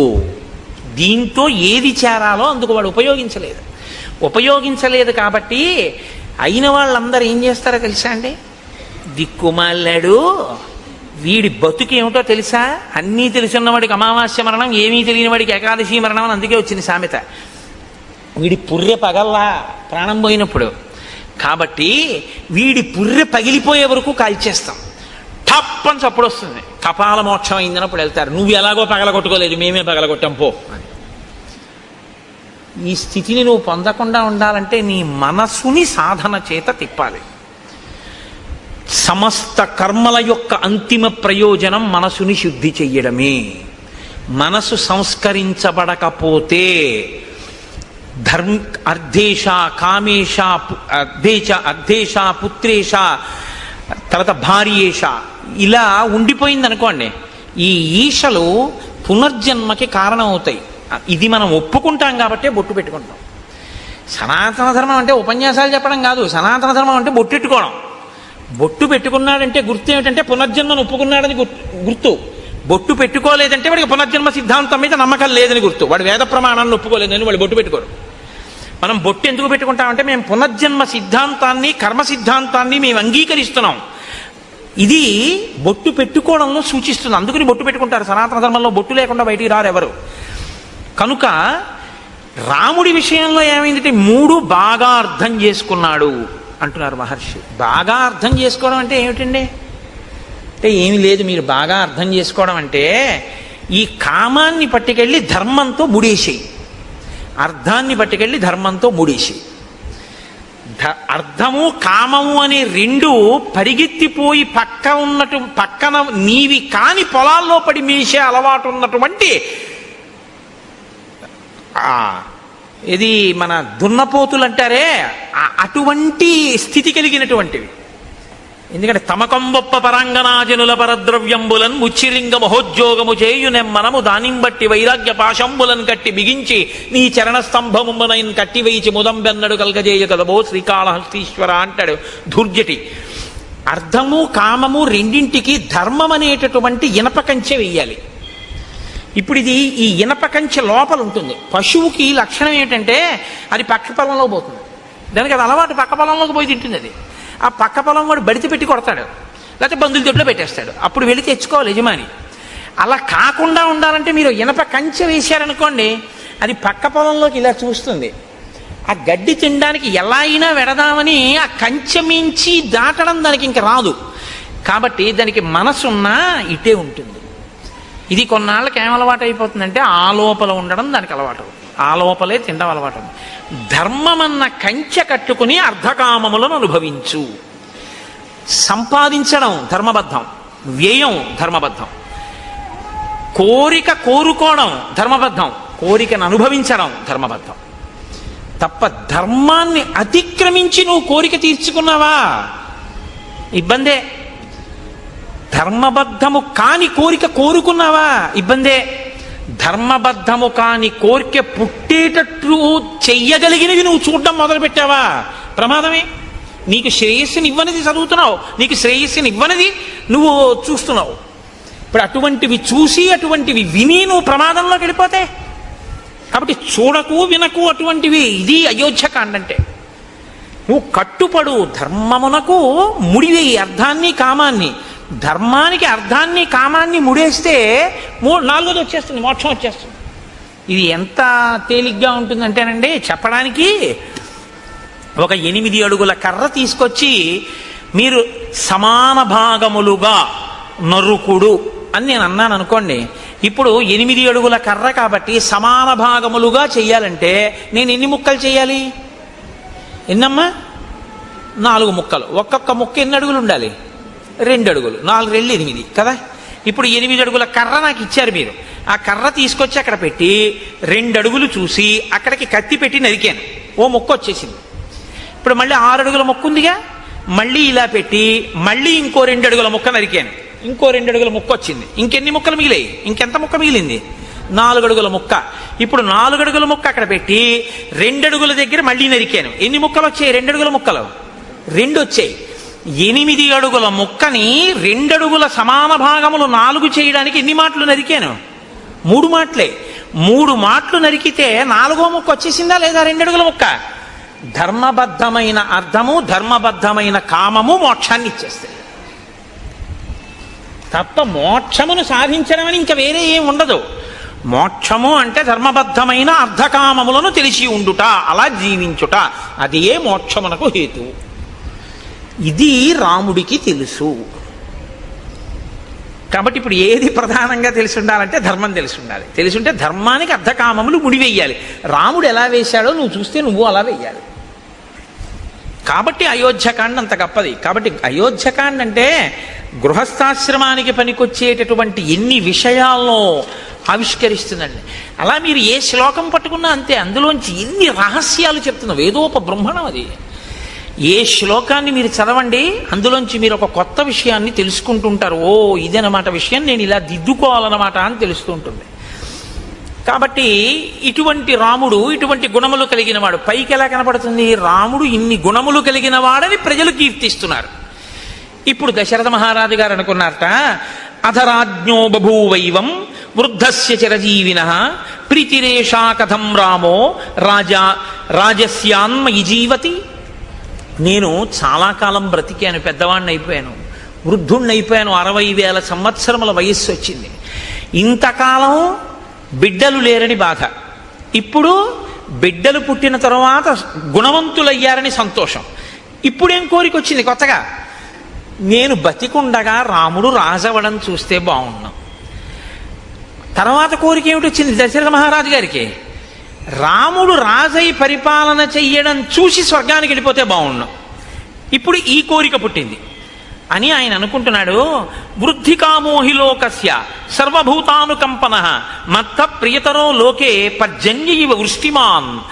దశరథుడి దృష్టిలో రాముడు ఎటువంటి వాడు? ఆయన లోకాన్ని అంతటినీ కూడా అనుగ్రహించగలిగినటువంటి సమర్థుడు. ఎలా అనుగ్రహిస్తాడు అంటే, ఒక ఊళ్ళో వాళ్ళందరూ దాహంతో ఆర్తితో ఉన్నారు. కేవలం పంపుల్లో నీళ్లు బాగా వదిలిపెడతామండి అంటే సరిపోతుందా? ఆచరి వెండిపోతుంది. బాగా నీరు నిండినటువంటి మేఘముల గుంపు వచ్చి వర్షించిందా, చెరువులు తటాకములు అన్నీ నిండిపోతాయి, మంచి జల సమృద్ధి కలుగుతుంది. జనుల యొక్క ఆర్తి తీర్చగలిగినటువంటి సమర్థతలో నీరు నిండిన మేఘం లాంటి వాడు నా కొడుకు, అంతటి సమర్థుడు. కాబట్టి ఆ రాముడు రాజైతే బావుణ్ణు. అయితే యథాస్వర్గమమాప్నుయాం, అప్పుడు నేను రాజరికం ఆయన చేస్తుండగా చూసి ప్రాణం విడిచిపెట్టి నేను స్వర్గలోకానికి వెళ్ళిపోతాను అని అనుకుని కబురు చేశాడు. పౌరులకు, జానపదులకు, సేనానాయకులకు, మంత్రులకు, సామంతులకు, ఇతర ప్రముఖులకు అందరికీ విడివిడిగా కబుర్లు చేశాడు. అందరికీ కలిపి ఒకరు కాదు, విడివిడిగా. ఒకరికి తెలిసినట్టు ఒకరికి తెలియదు. వాళ్ళల్లో వాళ్ళు చర్చించుకునే అవకాశం ఇవ్వలేదు దశరథుడు. ఎందుకని? ఇది ఊర్జిత కథోపేతంబు. ఏ అశ్వమేధయాగం చేసేటప్పుడు చెప్పినట్టు చెప్పచ్చుగా, అలా చెప్పలేదు. అందరూ రావాలి. ఎలా కబురు చేశాడో తెలుసా అండి? సామంతులందరి దగ్గరికి వెళ్ళి నువ్వు చెప్పి 11 అయ్యేటప్పటికి వచ్చేసేయమను. సామంతులందరూ ఎందుకు రమ్మన్నాడు చక్రవర్తి? మాట్లాడుకునే అవకాశం లేదు. అలాగే జానపదుల్లో ప్రముఖుల్ని వచ్చేసేయమను. ఒకళ్ళతో కబురు చేశాడు, వాళ్ళు మాట్లాడుకునే అవకాశం లేదు, వచ్చేసేయడమే. ఒకరితో ఒకరు ఎందుకు పిలిచుంటాడన్న విషయం మీద చర్చించడానికి అవకాశం లేకుండా చేశాడు. ఎందుకు చేసి ఉండాలి? ఏం వాళ్ళు చర్చించుకుంటే, వాళ్ళల్లో వాళ్ళు చర్చించుకుంటే ఏది చర్చించుకోవాలి? పిల్లల పెళ్ళిళ్ళు అయిపోయాయి, రాజు వృద్ధుడైపోయాడు, యవరాజ్య పట్టాభిషేకం ఏమైనా చేద్దాం అనుకుంటున్నాడా? ఇంతమందిని పిలిచాడంటే బహుశా అదే అయి ఉంటుంది. కాబట్టి యవరాజ్య పట్టాభిషేకం అంటే ఎవరికి చెయ్యాలి? దశరథ మహారాజు గారు రాముడికే చెయ్యాలి. మరి రాముడికే చేస్తాడని వాళ్ళు అనుకుంటే రాముడు మంచివాడు కాకపోతే భయపడాలి. రాముడు మంచివాడని తానే అనుకుంటున్నాడుగా. రాముడు మంచివాడని నేను అనుకుంటున్నా, ప్రజలు అనుకోవట్లేదు అనుకుంటే తను భయపడాలి. ప్రజలు అనుకుంటున్నారని తనకి తెలుసుగా.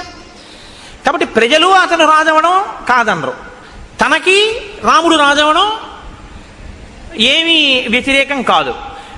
మరి తను కోరుకుని ప్రజలు కోరుకున్నా రాముడు రాజు అవడేమో అని ఎందుకు భయపడుతున్నాడు? అంటే దశరథుడు భయపడవలసిన కారణం ఏదో ఉందన్నమాట ఎక్కడో కదా.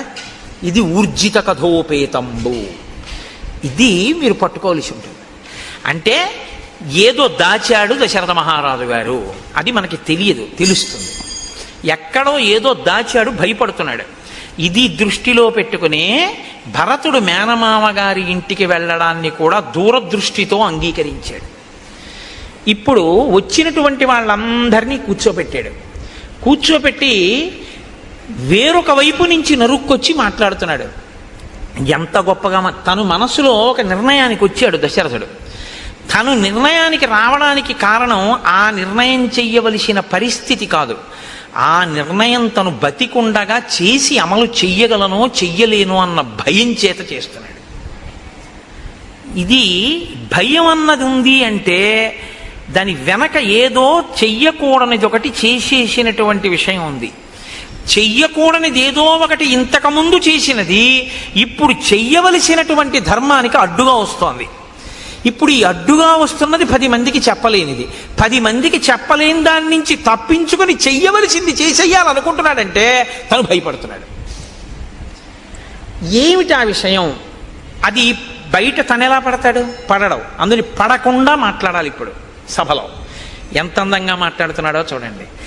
దివ్యాంతరిక్షే భూమౌచ ఘోరముత్పాజం భయం సంచచక్షేచ మేధావి శరీరే చాత్మనో జరాం. ఈ మధ్యకాలంలో భూమి మీద అక్కడ నాకు ఉత్పాదములు కనపడుతున్నాయి. అందుకని నేను తొందరగా యవరాజ్య పట్టాభిషేకం చేసేద్దాము అని అనుకుంటున్నాను. నతు కేకయరాజానం జనకం వా నరాధిప తరయా చానయామాస పశ్చాత్తౌ శ్రోష్యత ప్రియం. ఈ యవ్వరాజ్య పట్టాభిషేకం చెయ్యాలి అనుకుంటున్న విషయాన్ని మీరు జనక మహారాజు గారికి కానీ కేకయరాజు గారికి కానీ తెలియనివ్వకండి. తెలియనివ్వకండి అనగానే అనుమానం వస్తుందా రాదా అండి? జనకుడికి ఎందుకు చెప్పకూడదు? వియ్యంకుడు. ఎట్లాంటి వియ్యంకుడు? హ్రస్వరోముడు తన తమ్ముడు, కుశధ్వజుడి తమ్ముడు. కుశధ్వజుడి తమ్ముడు, ఆ తమ్ముడి యొక్క ఇద్దరు కూతుళ్ళు తనకిద్దరు కోడళ్ళు, జనకుడి యొక్క ఇద్దరు కూతుళ్ళు తన ఇద్దరు కోడళ్ళు. కాబట్టి ఇప్పుడు జనకుడి కూతుళ్ళ కిందే వస్తారు ఆ నలుగురు. కాబట్టి వియ్యంకుడు కదా జనకుడిని పిలవాలి. పట్టాభిషేకం చేసేటప్పుడు పిలవద్దంటున్నాడు. అదేమిటండి వియ్యంకుడికి చెప్పొద్దంటాడేమిటి యవరాజ్య పట్టాభిషేకం చేస్తూ అని ఎవరైనా అనుకుంటారేమోనని అనుకోకుండా ఉండవలసిన రీతిలో మాట చెప్తున్నాడు.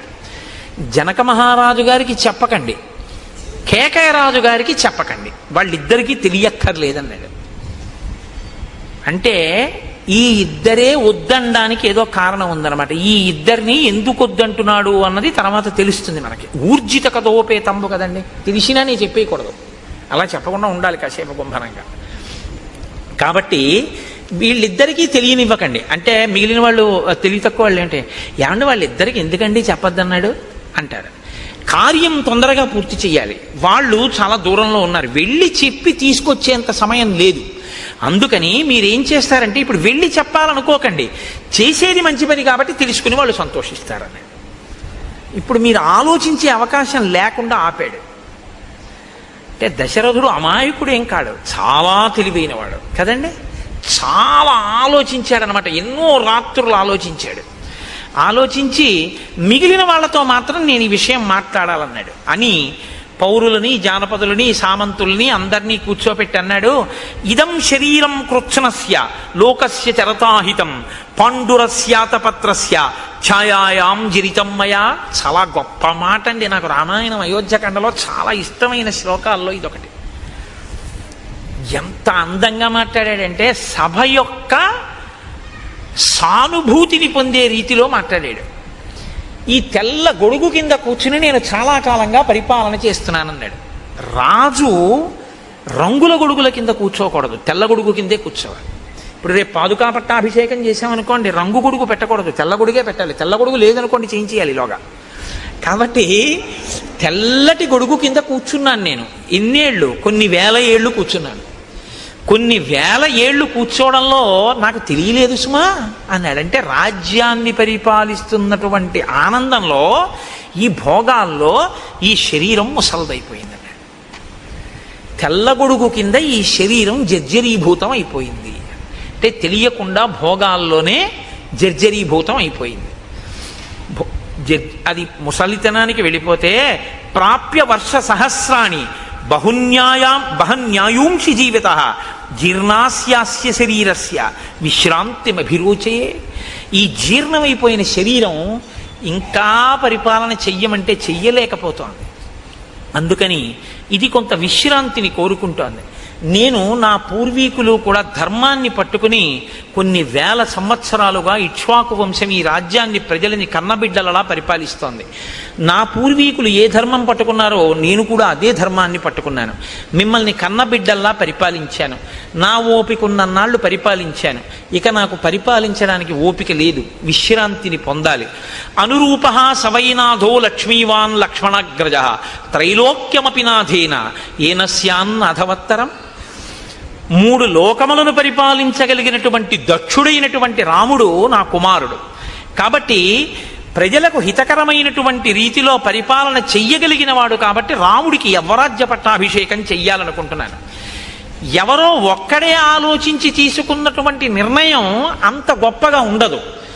తటస్థులై అంటే అటు ఇటు చెందని వారైనటువంటి వారు ఆలోచించి చెప్పినటువంటి నిర్ణయంలో పక్షపాతం ఉండదు. కాబట్టి మీరు బాగా ఆలోచించి చెప్పండి, మీరు ఎలా చెప్తే నేను అలా చేస్తాను, ఇవ్వనా రాముడికి రాజ్యాన్ని అన్నాడు. అంటే సభంతా ఒక్కసారంది, అనేక వర్ష సహస్రో వృద్ధస్త్వమసి పార్థివా స రామం యువరాజానం అభిషించస్వ పార్థివం ఇచ్ఛామోహి మహాబాహుం రఘువీరం మహాబలం గజేన మహతాయాంతం రామం ఛత్రవృతాననం.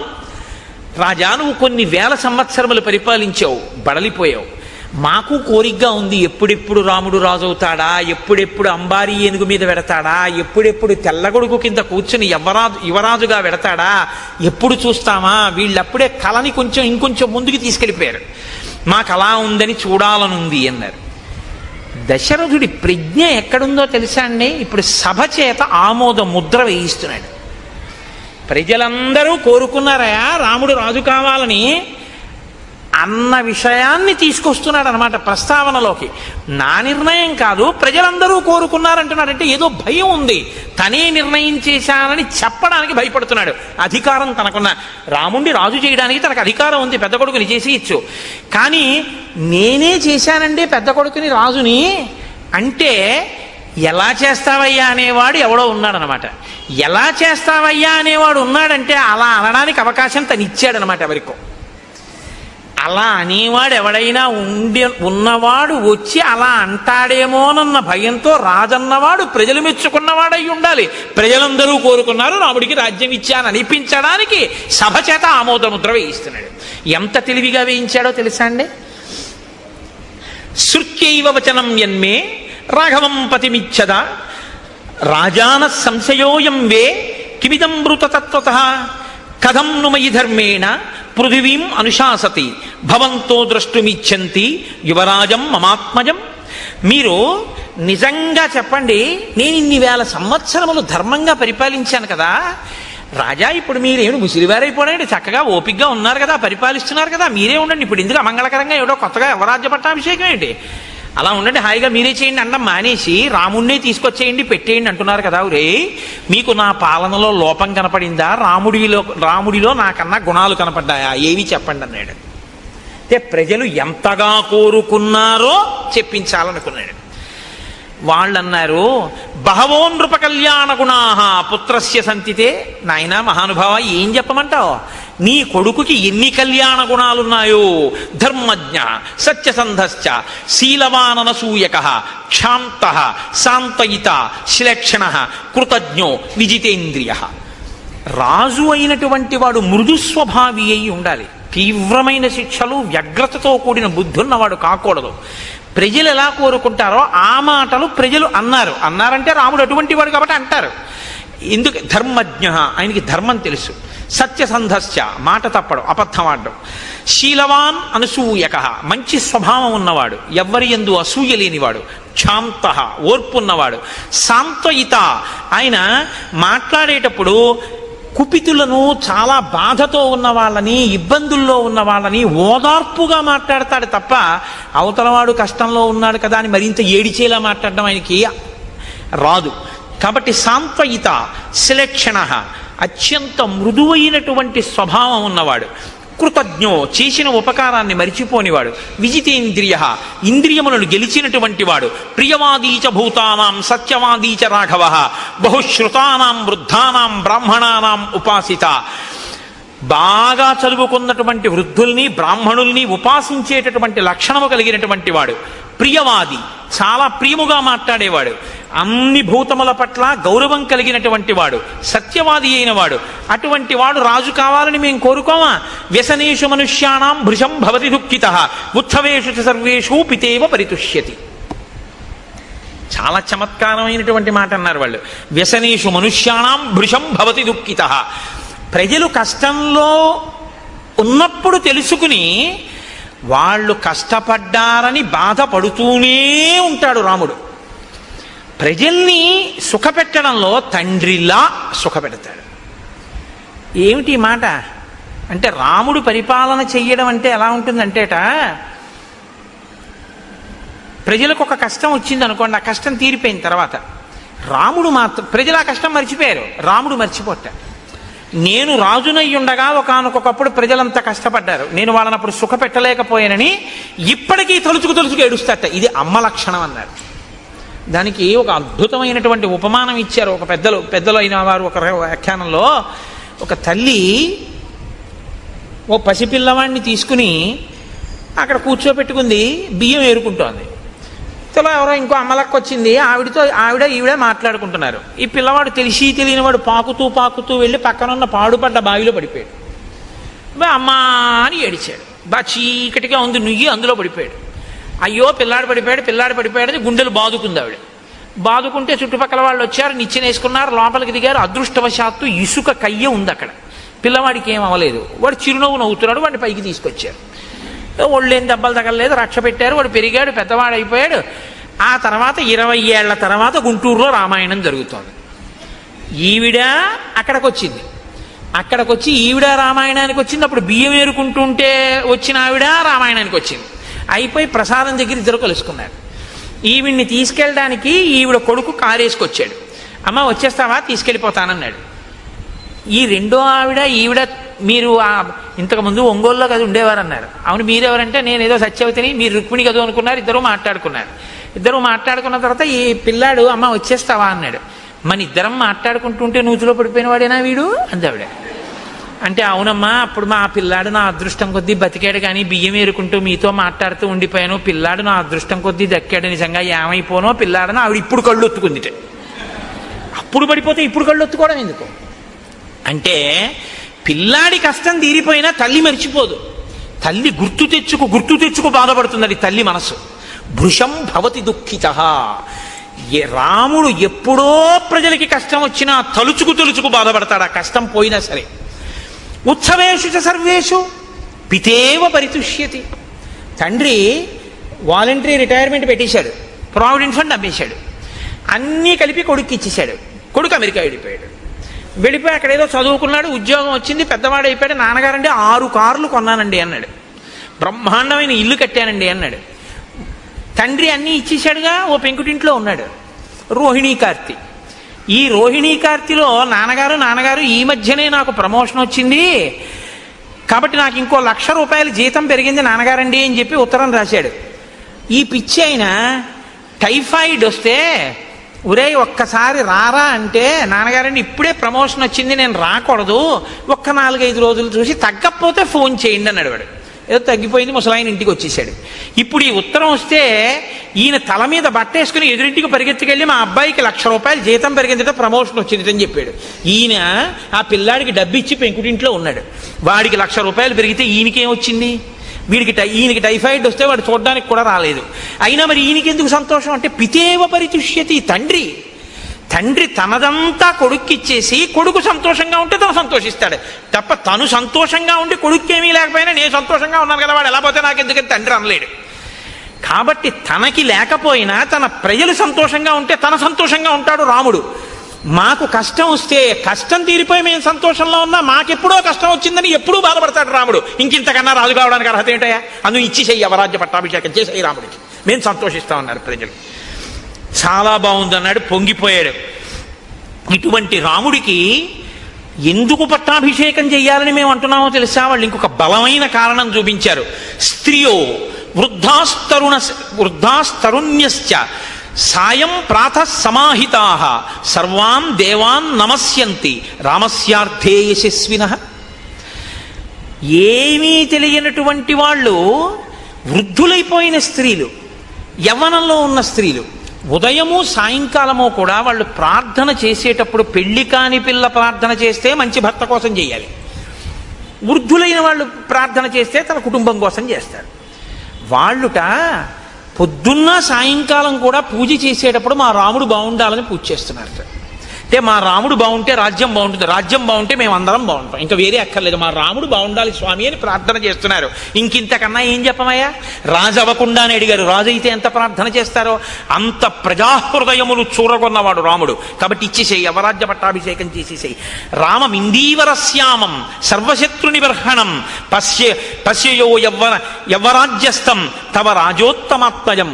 నీ కొడుకుకి నువ్వు రాజ్యం ఇచ్చి ఇందీవరశ్యాముడైనటువంటి రాముడు యువరాజు అయి తిరుగుతుంటే చూడాలనుందయా, తొందరగా పట్టాభిషేకం చేయమన్నారు. వెంటనే దశరథుడు, బాగా గుర్తుపెట్టుకోండి, వశిష్ఠుణ్ణి అడగలేదు, జాబాలిని అడగలేదు, కాత్యాయనుణ్ణి అడగలేదు, ఏ పురోహితుణ్ణి అడగలేదు. ఒకవేళ అడిగితే ఇప్పుడు కన్నా బలమైన ముహూర్తం తర్వాత ఉందండి అన్నారనుకోండి, వశిష్ఠుడి మాట కాదనడం అంత తేలిక కాదు.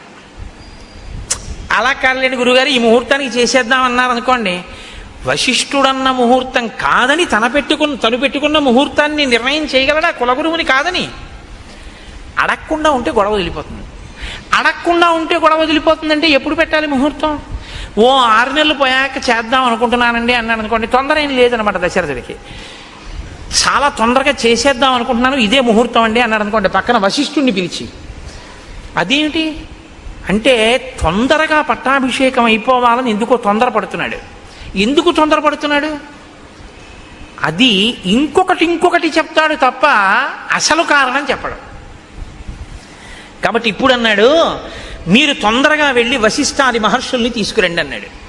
చైత్ర శ్రీమాన్ ఇయం మాస పుణ్య పుష్పితకానన యవ్వరాజ్యాయ రామస్య సర్వం మే ఉపకల్ప్యతాం. చైత్రమాసానికి మధుమాసం అని పేరు, వైశాఖ మాసానికి మాధవ మాసం అని పేరు. ఈ 2 మాసములు నరుడు ఎలా బతకాలో నేర్పినటువంటి మహాపురుషులు ఇద్దరు పుట్టారు. చైత్రమాసంలో మల్లెపువ్వు, వైశాఖ మాసంలో మామిడి పండు. చైత్రమాసంలో వచ్చేటటువంటి మల్లెపువ్వు యొక్క సౌరభం ఎటువంటిదో తన జీవితం అటువంటి సౌరభము కలిగి అటువంటి ధర్మాత్ముడైన రాముడు పుట్టాడు. వైశాఖ మాసంలో మామిడి పండు మామిడి చెట్టుకు కదండి కాస్తుంది. మిగిలినటువంటి చెట్లకి సంస్కృతంలో రకరకాల పేర్లున్నాయి. ఒక్క మామిడి చెట్టుకు మాత్రం రసాలమని పేరు. రసోవై సహా అని ఈశ్వరుడికి పేరు. అసలు ఆ మామిడి చెట్టు పేరే ఈశ్వరుడి పేరు. ఈశ్వరుడి అన్న పేరున్న చెట్టుకు కాసిన కాయ కైలాస శంకరుడు కాలడి శంకరుడిగా వచ్చాడు. వైశాఖ శుక్ల పంచమి శంకర జయంతి. మనం మనుషులుగా ఎలా బతకాలో, వేదాన్ని ఎలా నేర్చుకోవాలో, ఎలా అనుష్ఠించాలో శంకర భగవత్పాదులు చెప్పారు. మామిడి పండు వచ్చిన మాధవ మాసంలో పండు లాంటి శంకరాచార్యుల వారు, మల్లెపువ్వు విరివిగా దొరికేటటువంటి మధుమాసంలో చైత్రమాసంలో రామచంద్రమూర్తి ఇద్దరూ ఉద్భవించి ఇది తన సువాసన చేత, అది తన తీపి చేత తాపాన్ని తీర్చినట్టు సంసార భ్రమణ పారితాపోపశమనాన్ని కల్పించారు ఇద్దరు. ఒకరు ధర్మాన్ని అనుష్ఠించి చూపించారు, ఒకరు ధర్మాన్ని బోధ చేసి చూపించారు. కాబట్టి చైత్ర శ్రీమాన్ అయం మాస పుణ్య పుష్పితకానన యవ్వరాజ్యాయ రామస్య సర్వం మే ఉపకల్ప్యతాం. ఈ చైత్రమాసం చాలా గొప్పదయా. అడవిలో పువ్వులన్నీ పూస్తాయి. పుష్పితకానన చెట్లన్నీ విరబూసి ఉంటాయి. కాబట్టి ఇది చాలా గొప్ప నెల. కాబట్టి ఇప్పుడు నేను పట్టాభిషేకం చేసేద్దాం అనుకుంటున్నాను. కాబట్టి వెంటనే వశిష్ఠుణ్ణి పిలిపించాడు, జాబాలుని పిలిచాడు, కాత్యాయనుణ్ణి పిలిచాడు. వశిష్ఠ, మీరు వెంటనే ఏర్పాట్లు చేసేయండి. ఎప్పుడో తెలుసా? ముహూర్తం రేపే. పుష్యమీ నక్షత్రం ఉండగా రేపు పట్టాభిషేకం చేసేస్తున్నాను రాముడికి. యవరాజ్య పట్టాభిషేకం అయిపోవాలి, మీరు ఏర్పాట్లు చేసేయండి అన్నాడు. ఏమిటంత హడావిడి? అంత అకస్మాత్తుగా రేపే పట్టాభిషేకం పెట్టేయడం ఎందుకు అంటే, వశిష్ఠుడు అడగడు. ఎందుకు అడగడో తెలుసా? అడిగితే చెప్తాడు, తన గౌరవం పోగొట్టుకోడు. తనను అడగలేదంటే అది జరుగుతుందో జరగదో వశిష్ఠుడికి తెలుసు. ఇంత తొందరపడి ఏదో కప్పడానికి పెట్టిన ముహూర్తం నిలబడుతుందా? ఇది నిలబడదని వశిష్ఠుడికి తెలుసు. నిలబడదని తానని గౌరవం పోగొట్టుకోవడం ఎందుకు? ఊరుకున్నాడు. పెద్దలే తమను అడిగితే చెప్తారు, అడగకపోతే ఎందుకు? ఊరుకుంటారు. కాబట్టి ఊరుకున్నాడు. ఆయన ఏర్పాట్లు చేయమన్నాడు కదూ. కాబట్టి ఆయన పిలిచి అన్నాడు, సువర్ణాదీని రత్నాని బలీన్ సర్వౌషధీరపి శుక్లమాల్యాంశ్చ లాజాంశ్చ పృథక్చ మధుసర్పిషి ఆహతాని చ వాసాంసి రథం సర్వాయుధాన్యపి చతురంగ బలంచైవ గజంచ శుభలక్షణం చామర వ్యజనే శ్వేతే ధ్వజం ఛత్రం చ పాండురం శతంచ శాతకుంభానాం అగ్నివర్చసాం హిరణ్య శృంగం వృషభం సమగ్రం వ్యాఘ్రచర్మ చ ఉపస్థాపయత ప్రాతః అగ్నిగారం మహీపతే.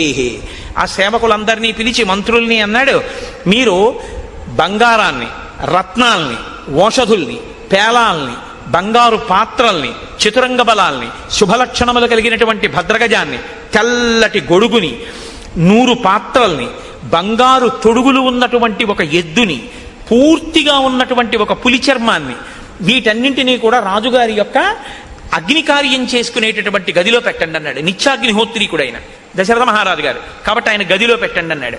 తెల్లవారేటప్పటికి, రేపు సూర్యోదయం అయ్యేటప్పటికీ స్వస్తివాచకం చెయ్యాలి మనం అందరం కూడా. కాబట్టి ఈ స్వస్తివాచానికి అందరూ సిద్ధం గంటని ఋషుల్ని పురోహితుల్ని పురమాయించాడు. అందరూ చాలా సంతోషపడిపోయారు. ఎక్కడి వాళ్ళు అక్కడ పనుల మీద బయలుదేరారు. సుమంత్రుణ్ణి పిలిచాడు, తొందరగా వెళ్ళి రాముణ్ణి తీసుకురా అన్నాడు. ఉన్నవాడు ఉన్నట్టు సుమంత్రుడు వెళ్ళాడు, రాముణ్ణి రథం ఎక్కించుకున్నాడు, తీసుకొస్తున్నాడు. ఆ గవాక్షంలో నిలబడి చూశాడు రాముడు వస్తుంటే. అబ్బా, ఎంత అందగాడు నా కొడుకు అనుకున్నాడు. ఎంత విఖ్యాతమైన పౌరుషం ఉన్నవాడు. దీర్ఘబాహుం మహాసత్వం మాతంగగామినం చంద్రకాంతాననం రామం అతీవ ప్రియదర్శనం రూపౌదార్య గుణై పుంసాం దృష్టి చిత్తాపహారిణం ఘర్మాభితప్తాహ పర్జన్యం హ్లాదయంతమివ ప్రజాః నతర్ప సమాయంతం పశ్యమానో నరాధిపః. అటువంటి రాముణ్ణి రథంలో వస్తుండగా సింహవిక్రమం ఉన్నవాణ్ణి, చంద్రుడు ఎలా ఉంటాడో అటువంటి కాంతితో ఉన్నవాణ్ణి, దీర్ఘమైనటువంటి బాహువులున్నటువంటి వాణ్ణి, ఏనుగు వంటి నడకున్నవాణ్ణి, ఆ రాముణ్ణి చూసుకుని పొంగిపోయాడు. అలా నిలబడి అక్కడే ఆ సంతోషంతో రాముడు దిగి పైకి వస్తున్నాడు. తను అలా చూస్తున్నాడు. రాముడి దగ్గరికి వచ్చాడు. పక్కకి వచ్చి స ప్రాంజలిరభిప్రేత్య ప్రణత పితురంతికే నామస్వం శ్రవయన్ రామో వవందే చరణౌ పితుః. ఆయన దగ్గరకొచ్చి రామవర్మన్ హంభో అభివాదయే అని తండ్రి గారి దగ్గరికి వచ్చి తండ్రి గారి పాదాలు ముట్టుకుని తన పేరు చెప్పి నమస్కారం చేశాడు. చాలా సంతోషించాడు. దగ్గర కూర్చోపెట్టుకున్నాడు. నాయనా, నీతో నేను కొన్ని విషయాలు మాట్లాడాలి, అందుకని పిలిచాను రా అన్నాడు. కూర్చోపెట్టాడు. కూర్చోపెట్టన్నాడు. తం పశ్యమానో నృపతి తుతోష ప్రియమాత్మజం అలంకృతమివాత్మానం ఆదర్శ తల సంస్థితం. రాముడికి ఎదురుగుండా దశరథుడు కూర్చున్నట్టు. మాట్లాడదాం అనుకుని ఇలా చూసేట రాముణ్ణి.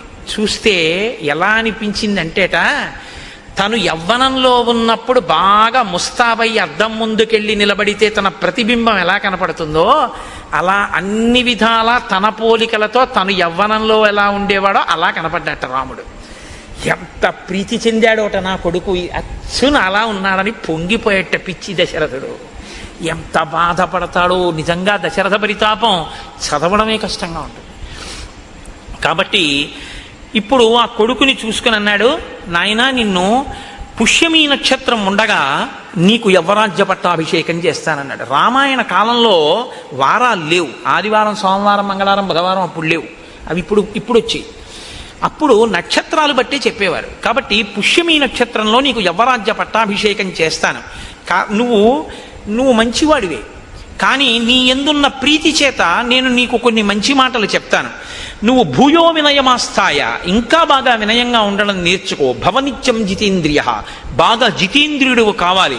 కామక్రోధ సముద్ధాని చెజేధా వ్యసనానిచ, నాయన కామక్రోధములను అణిచిపెట్టి వ్యసనములను విడిచిపెట్టి నువ్వు చాలా మంచివాడవన్న పేరు తెచ్చుకోవాలి. సరే వెళ్ళిరా, రేపు ఉదయం నీకు పట్టాభిషేకం. ఒక్క మాట అంటే ఒక్క మాట. అబ్బా నాన్నగారండి ఎంత మంచి మాట చెప్పారండి, మా ఫ్రెండ్స్కి వెళ్ళి పార్టీ ఇవ్వాలని ఏమనలేదు. నువ్వు ఇంకా బాగా వృద్ధిలోకి రావాలి ఏమనలేదు. వచ్చాడు, నమస్కారం పెట్టాడు, నాన్నగారు చెప్పారు, విన్నాడు, వెళ్ళిపోయాడు. అంతే. అది రాముడు అంటే. కదలనివాడు ఆయన, కదులుతున్నవి మిగిలినవి. వెళ్ళిపోయాడు. వెళ్ళిపోయిన తర్వాత వశిష్ఠాదుల్ని పిలిచాడు.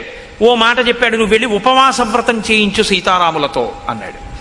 అని మళ్ళీ అంతఃపురంలోకి వెళ్ళాడు. మళ్ళీ సుమంత్రుడిని పిలిచాడు. మళ్ళీ వెళ్ళి రాముణ్ణి అకస్మాత్తుగా తీసుకురా అన్నాడు. అంటే మీకు ఒక విషయం బాగా గమనించాలి. ఇప్పుడు దశరథుడు మనస్సు స్థిరంగా లేదు, ఏదో భయపడుతున్నాడు.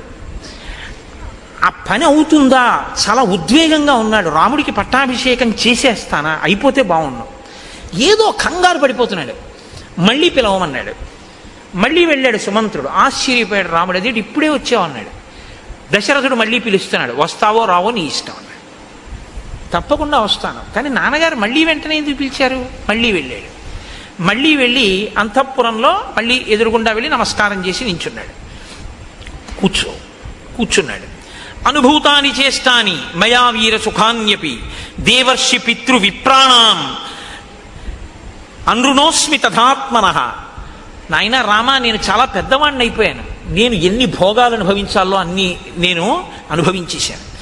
దేవర్షి పితృ విప్రాణాం, దేవతల యొక్క, పితృ అంటే తండ్రి యొక్క, విప్ర బ్రాహ్మణుల యొక్క, మధ్యలో దేవర్షి ఋషుల యొక్క రుణాన్ని నేను తీర్చేసుకున్నాను. కాబట్టి నా ప్రయోజనం పూర్తయిపోయింది. అనేక యజ్ఞయాగాలు చేశాను, దేవతల రుణం తీర్చుకున్నాను. ఋషులు ఇచ్చినటువంటివి చదువుకున్నాను, ఋషి రుణం తీర్చుకున్నాను.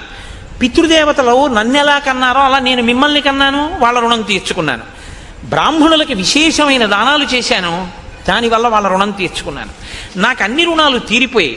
కానీ రామ, ఈ మధ్య నాకు దుశ్శకునములు కనపడుతున్నాయి, పగటిపూట కనపడుతున్నాయి, స్వప్నంలో కనపడుతున్నాయి. అకస్మాత్తుగా ఉల్కలు నేల మీద పడుతున్నాయి. నా జాతకంలోకి సూర్యాంగారక రాహువిహి, సూర్యుడు, అంగారకుడు, రాహువు ముగ్గురు కూడా నా జన్మ నక్షత్రాన్నంతటినీ కూడా ఆక్రమించి ఉన్నారు. కాబట్టి నేను ఉంటానా ఉండనా అన్నది అనుమానాస్పదం. నేను ఎంతకాలం ఉంటానో తెలియదు. దానితో పాటు నీతో ఒక మాట చెప్తాను. తద్యావదేవమే చేతో నవిముంచతి రాఘవ తావదేవాభిషించస్వ చలాహి ప్రాణినామ్మతి. రామ, నిన్ను పిలిచి పట్టాభిషేకం చేస్తానన్నాను కదా రేపు పొద్దున్నే. అలా చెయ్యాలని అనుకుంటున్నాను. కానీ మనుష్యుల యొక్క మనస్సులున్నాయి చూసావు, ఇవి మారిపోతుంటాయి. కానీ కాబట్టి నా మనసు మళ్ళీ మారకముందే ఈ యవరాజ్య పట్టాభిషేకం అయిపోని. అలా ఎందుకు మారుతుంది నాన్నగారు మీ మనస్సు? అడగడు రాముడు, మారితే ఏమవుతుంది? ఇవ్వరు, ఇవ్వకపోతే ఏమవుతుంది? నేను ఆయన కొడుకునే, నాకు తండ్రి అంతే. కాబట్టి ఇంకెందుకు? నాకు ధర్మం ఏమిటి? నాన్నగారు చెప్తే రాజ్యం పుచ్చుకోవడం, నాన్నగారు వద్దంటే మానేయడం. కాబట్టి నా కలర్ ఏమిటి? ఊరుకుంటాడు. ఎవరు ఓహో తొట్టుపడిపోతున్నాడు? దశరథుడు తొట్టుపడిపోతున్నాడు. ఇంకొక మాట అన్నాడు దాంతోపాటు, నాయన విప్రోషితశ్చ భరతో యవదేవ పురాదిత తావదేవాభిషేకస్తే ప్రప్తకాలో మతో మమ కామం ఖలు సతాం వృత్తే భ్రాతాతే భరతస్థిత జ్యేష్ఠానువర్తీ ధర్మాత్మ సానుక్రోశో జితేంద్రియ కింటు చిత్తం మనుష్యాణం అనిత్యమితి మే మతి సతాం తు ధర్మ నిత్యానాం కృతశోభిత రాఘవ. భరతుడు చాలా దూరదేశంలో ఉన్నాడు, వాళ్ళ తాతగారి దగ్గర ఉన్నాడు ప్రస్తుతం. భరతుడు వాళ్ళ మేనమామ గారి ఇంటి నుంచి అయోధ్యకి వచ్చే లోపలే నీ పట్టాభిషేకం అయిపోవాలి. అంటే చిన్న విషయాన్ని బయట పెట్టాడు ఇక్కడ. భరతుడు వచ్చే లోపల ఎందుకు అయిపోవాలి? రాముడి తర్వాత వాడు భరతుడు. కానీ భరతుడికి రాజ్యం ఇవ్వవలసిన అవసరం ఉందన్నమాట. ఏదో రాముడు ఉండగా భరతుడికి ఎందుకు ఇవ్వాలి అంటే, భరతుడికి రాజ్యం ఇస్తానని దశరథుడు ఏదో మాట ఇచ్చి ఉండాలి. భరతుడికి ఆ మాట ఇచ్చినట్టు రామాయణంలో లేదు. కాబట్టి భరతుడిని కన్న తల్లికి ఇచ్చి ఉండాలి, లేకపోతే ఆ పిల్లని తనకి ఇచ్చిన వాళ్ళకి ఇచ్చి ఉండాలి. అది వాళ్ళకి తెలియకుండా ఈ పట్టాభిషేకం అయిపోవాలి. ఎందుకంటే ఇప్పుడు పిల్లలు పుట్టాక రాముడి మీద వ్యామోహం పెరిగింది. పెద్దవాడు ధర్మాత్ముడు, ఏది చూసి రాముడికి ఇవ్వకుండా ఉండను. అందుకని ఇప్పుడు రాముడికి ఇచ్చేయడానికి, భరతుడికి ఇవ్వకుండా ఉండడానికి భరతుడు రాకుండా చేసేస్తాను అంటూ, నాయన అతను చాలా మంచివాడు, నిన్ను అనువర్తిస్తాడు, జ్యేష్ఠుడంటే ప్రేమ ఉన్నవాడు, గౌరవం ఉన్నాడు, భరతుడు తక్కువవాడని నేను అన్న, చాలా మంచివాడు. కానీ రామ, ఏం చెప్పగలం ఎవరి మనసులు ఎప్పుడు ఎలా ఉంటాయో అంటే, లోపల ఏమిటంటే, ఒకవేళ భరతుడికి రాజ్యం ఇమ్మని ఎవరైనా అడిగినా నువ్వు మాట ఇచ్చావు కదా ఈ అన్నా, అలా నాకు అక్కర్లేదు రాముడికే ఇవ్వండి అని భరతుడు అంటాడని ఒక నమ్మకం. ఏమో రాజ్యం కదా, మీరు మాట ఇచ్చారు కదా నాన్నగారు నాకే చేయండి అంటాడేమో అని భయం. అందుకని ఎవరి మనసులు ఎలా ఉంటాయో అన్నాడు. అని మళ్ళీ అన్నాడు, బయలుదేరు, వెళ్ళి ఉపవాసం చేయి, రేపు పొద్దున్న ఇచ్చేస్తాను, పట్టాభిషేకం చేసేస్తాను. అంటే ఎంత కదిలిపోతున్నాడో దశరథుడు. ఆ రాత్రి దశరథుడి జీవితంలో ఎంత భయం తొట్టుపాటు ఉన్న రాత్రో మీరు గమనించండి. కానీ మళ్ళీ వశిష్ఠ మహర్షిని పిలిచాడు. సీతారాములకి ఉపవాసం చెయ్యమని చెప్పావా, వెళ్ళు చెప్పిరా అన్నాడు. ఆయన ప్రత్యేక రథం వేసుకుని రాముడి అంతఃపురానికి వెళ్ళారు. వశిష్ఠ మహర్షే వచ్చారని తెలుసుకుని రామచంద్రమూర్తి గబగబా బయటికి వెళ్ళి వశిష్ఠ మహర్షికి నమస్కారం చేసి చెయ్యి ఇచ్చి రథంలోంచి కిందకి దింపారు గౌరవానికి. దింపి లోపలికి తీసుకెళ్లారు, కూర్చోపెట్టారు. ఆయన అన్నారు, ఇత్యుక్త్వా సతదారామం ఉపవాసం యతవ్రతం మంత్రవత్కారయామాస వైదేహ్యా సహితం ముని. నాయన, నీకో మంత్రం ఇస్తున్నాను, నువ్వు ఉపవాసం చెయ్యి అన్నారు. ఉపవాసం చేసిన రోజు రాత్రి భార్యతో కలిసే పడుకోవాలి, కానీ మనసు కదలకూడదు. మనసు కదలకుండా పడుకోవాలంటే పూజామందిరంలో పడుకోవాలి. పూజామందిరంలో దర్భాసనం వేసుకుని పడుకోవాలి భార్యతో కలిసి. తప్ప ఆవిడితో కలిసి పడుకుంటే నా ఉపవాసం పాడైపోతుందండి అని ఇద్దరు చెరోగదిలో పడుకోకూడదు. ఇంకా నువ్వు ధర్మబద్ధమైన దాంపత్యం ఏం చేస్తావు? దర్భాసనం వేసుకుని ఇద్దరు పూజామందిరంలో పడుకుంటే ఆవిడ నీ పక్కనున్నా నీ మనసు కదలకూడదు. ఈశ్వర పాదముల దగ్గర నేను పడుకున్నాను, ఉపవసించి ఉన్నానని పడుకోవాలి. ఇది ఉపవాసం అని చెప్పిరా వశిష్ఠ. అలా మా వాడు చేస్తే బాగా ఈశ్వరానుగ్రహం కలుగుతుంది. కలిగితే నేను అనుకున్న సంకల్పం నెరవేరుతుంది. నెరవేరితే రేపు వాడికి పట్టాభిషేకం అయిపోతుంది. అయిపోతే అమ్మయ్య నాకు పెద్ద బరువు తీరిపోతుంది. రాముడి వైపు నుంచి ఈశ్వరానుగ్రహాన్ని పరిపుష్టం చేస్తున్నాడు దశరథుడు. చేస్తున్నాడా, మనకి నేర్పుతున్నాడా ఉపవాసం అంటే ఏమిటో? మనకి అంటే మీరు నేర్చుకోక్కర్లేదు, మీరు పెద్దలు, మీకు అన్నీ తెలుసు. నాబోటిగాడి గురించి నేను మాట్లాడేది.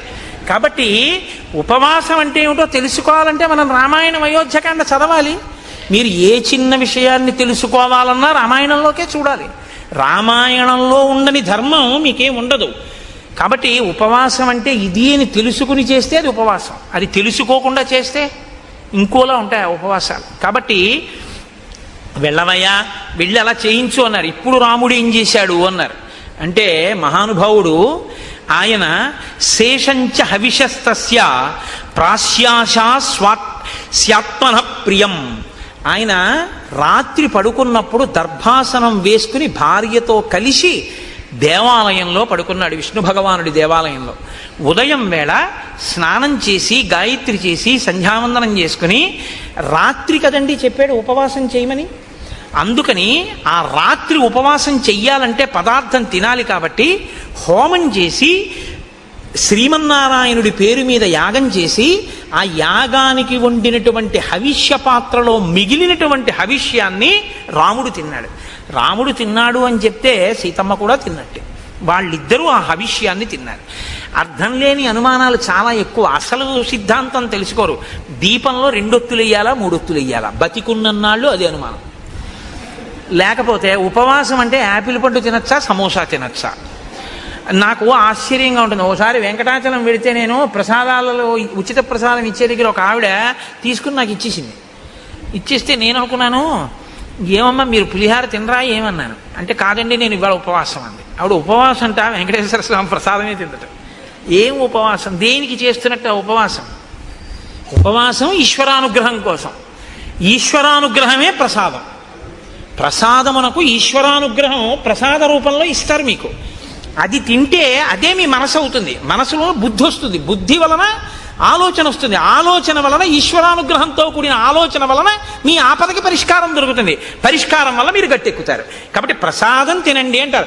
ప్రసాదం వదిలేస్తే సత్యనారాయణ స్వామి వారి వ్రతకథలో కూతురు అల్లుడు గారి పడవ మామగారి పడవ మునిగిపోయాయి అంటారు. అంటే ఆ శాడిస్తే సత్యనారాయణ స్వామి ప్రసాదం తినవాడు ఎవడు పడవలు ముంచేద్దామని చూస్తాడనే దాని అర్థం. అంటే ఈశ్వరానుగ్రహాన్ని వదిలేసుకుంది కాబట్టి పడవ మునిగిపోయింది, పుచ్చుకుంది కాబట్టి లేచింది. ప్రసాదం అనగా ఈశ్వరానుగ్రహము, అది తెలుసుకో. కాబట్టి ఇప్పుడు ప్రసాదము అంటే నిబద్ధత, ఈశ్వరానుగ్రహం తినాలి. కాబట్టి హోమం చేసిన తర్వాత మిగిలిన హవిష్యాన్ని, ఉపవాసం అంటే ఇంత వండుకు తినకూడదు, ఇంత వండి మిగిలినటువంటి ఇంత చెరో కబలం పుచ్చుకున్నారు. పుచ్చుకుని ఏం చేశారు? చక్కగా భూత్వానియతమానస శ్రీమత్యాయతనే విష్ణోహో శిష్యే నరవరాత్మజ. శ్రీ మహావిష్ణువు యొక్క దేవాలయంలో స్వామి పాదాల దగ్గర దర్భాసనం వేసుకుని సీతారాములిద్దరూ పడుకున్నారు ఆ రాత్రి. మరునాడు ఉదయం ఒక జాము ఉందనగానే లేచాడు, స్నానం చేశాడు, సంధ్యావందనం చేసుకున్నాడు, మనసు నిలబెట్టాడు, గాయత్రీ జపం చేశాడు. ఇంకా ఆ రాత్రి పూర్తయింది. పట్టాభిషేకం కోసం నాన్నగారి దగ్గరికి అంతఃపురానికి వెడతాడు. ఇది సీతారాములకు గడిచిన రాత్రి. అదే రాత్రి పౌరులకు ఎలా గడిచింది? వశిష్ఠ మహర్షి రాత్రి ఉపవాసం గురించి చెప్పి వెళ్ళిపోతున్నారట. రోడ్లు వచ్చేటప్పుడు విశాలంగా ఉన్నాయి, వెళ్ళేటప్పుడు ఇరుగ్గా ఉన్నాయి అన్నారు. ఎందుకని? ఇళ్లల్లో వాళ్ళందరూ వీధిలోకి వచ్చారు. ఎందుకు వచ్చారు? ఉరే మీరు విన్నారా, పట్టాభిషేకం ప్రకటించేశారట, రామచంద్రమూర్తికి పట్టాభిషేకంట, తెల్లవారితే పట్టాభిషేకంట. అందరూ బయటకు వచ్చేశారు, ముగ్గులు పెట్టేశారు, దీపవృక్షాలు పెట్టేశారు. రేపు అంతా అవుతుందో ఏమిటో, బాగా కనపడాలి కదా, దీపాలతో వృక్షాలు పెట్టేశారు, ఇంటింటా పతాకాలు ఎత్తేశారు, ముగ్గులు వేసేశారు, పండగలు చేసేశారు. రాత్రికి రాత్రి నటులందరూ నాటకాలు వేసేశారు, గాయకులు పాటలు పాడేశారు, నృత్యం చేసేవాళ్ళు నృత్యం చేసేస్తున్నారు, పిల్లలు కేరింతలు కొట్టేస్తున్నారు. నలుగురు కలిస్తే రామో రామో రామ, ఏమి రాముడు ఏమి రాముడు, రాముడికి పట్టాభిషేకం, రేపే యమరాజ్య పట్టాభిషేకం, రామచంద్రమూర్తికి పట్టాభిషేకం అవుతుంది. భద్రగజం మీద ఇదిగో తెల్లగొడుగు మీద ఇలాగే పెడతాడు, మనందరం పెడతాం. ఆహా ఏమి భాగ్యం ఏమి భాగ్యం. ఎక్కడ చూసిన జనం, దాని మధ్యలో నదిని మధ్యలోంచి చీల్చినట్టు వశిష్ఠుడి రథం జనం మధ్యలోంచి వెళ్తే అటు ఇటు తప్పుకున్నారట. అంటే అకస్మాత్తుగా విన్నా రేపే కళ్యాణం అంటే పరమ ప్రీతితో మీ అందరూ ఇవాళ వచ్చేసినట్టు, రేపే పట్టాభిషేకం అంటే ఇంట్లో ఉన్న వాళ్ళందరూ వీధుల్లోకి వచ్చి ఎవరూ చెప్పకుండా పతాకాలు ఎగరేసేశారు, ముగ్గులు ఎట్టేశారు, దీపవృక్షాలు పెట్టేశారు, అందరూ పాడేసుకున్నారు, ఆడేసుకున్నారు, సంతోషపడిపోయారు. రేపు బాగా చీకటి పడిపోతుందేమో దీపస్తంభాలు పెట్టేశారు. ఇంత ఆనందపడిపోతున్నారంటే రాముడి పట్ల ప్రజలకి ఉన్న సంతోషం ఎంత గొప్పది. ఇలా ప్రజలకి తెల్లవారింది, ప్రజలకు అలా తెల్లవారింది, రాముడికి సీతమ్మకి అలా తెల్లవారింది, వశిష్ఠుడికి అలా తెల్లవారింది, దశరథుడికి ఎలా తెల్లవారింది. ఇవాళ ఎందుకులేండి, బొగ్గన చొక్క పెట్టుకుని సీతారాములు సంతోషంగా ఉన్నారు కళ్యాణ రాముడై. ఇక్కడ వరకే విందాం.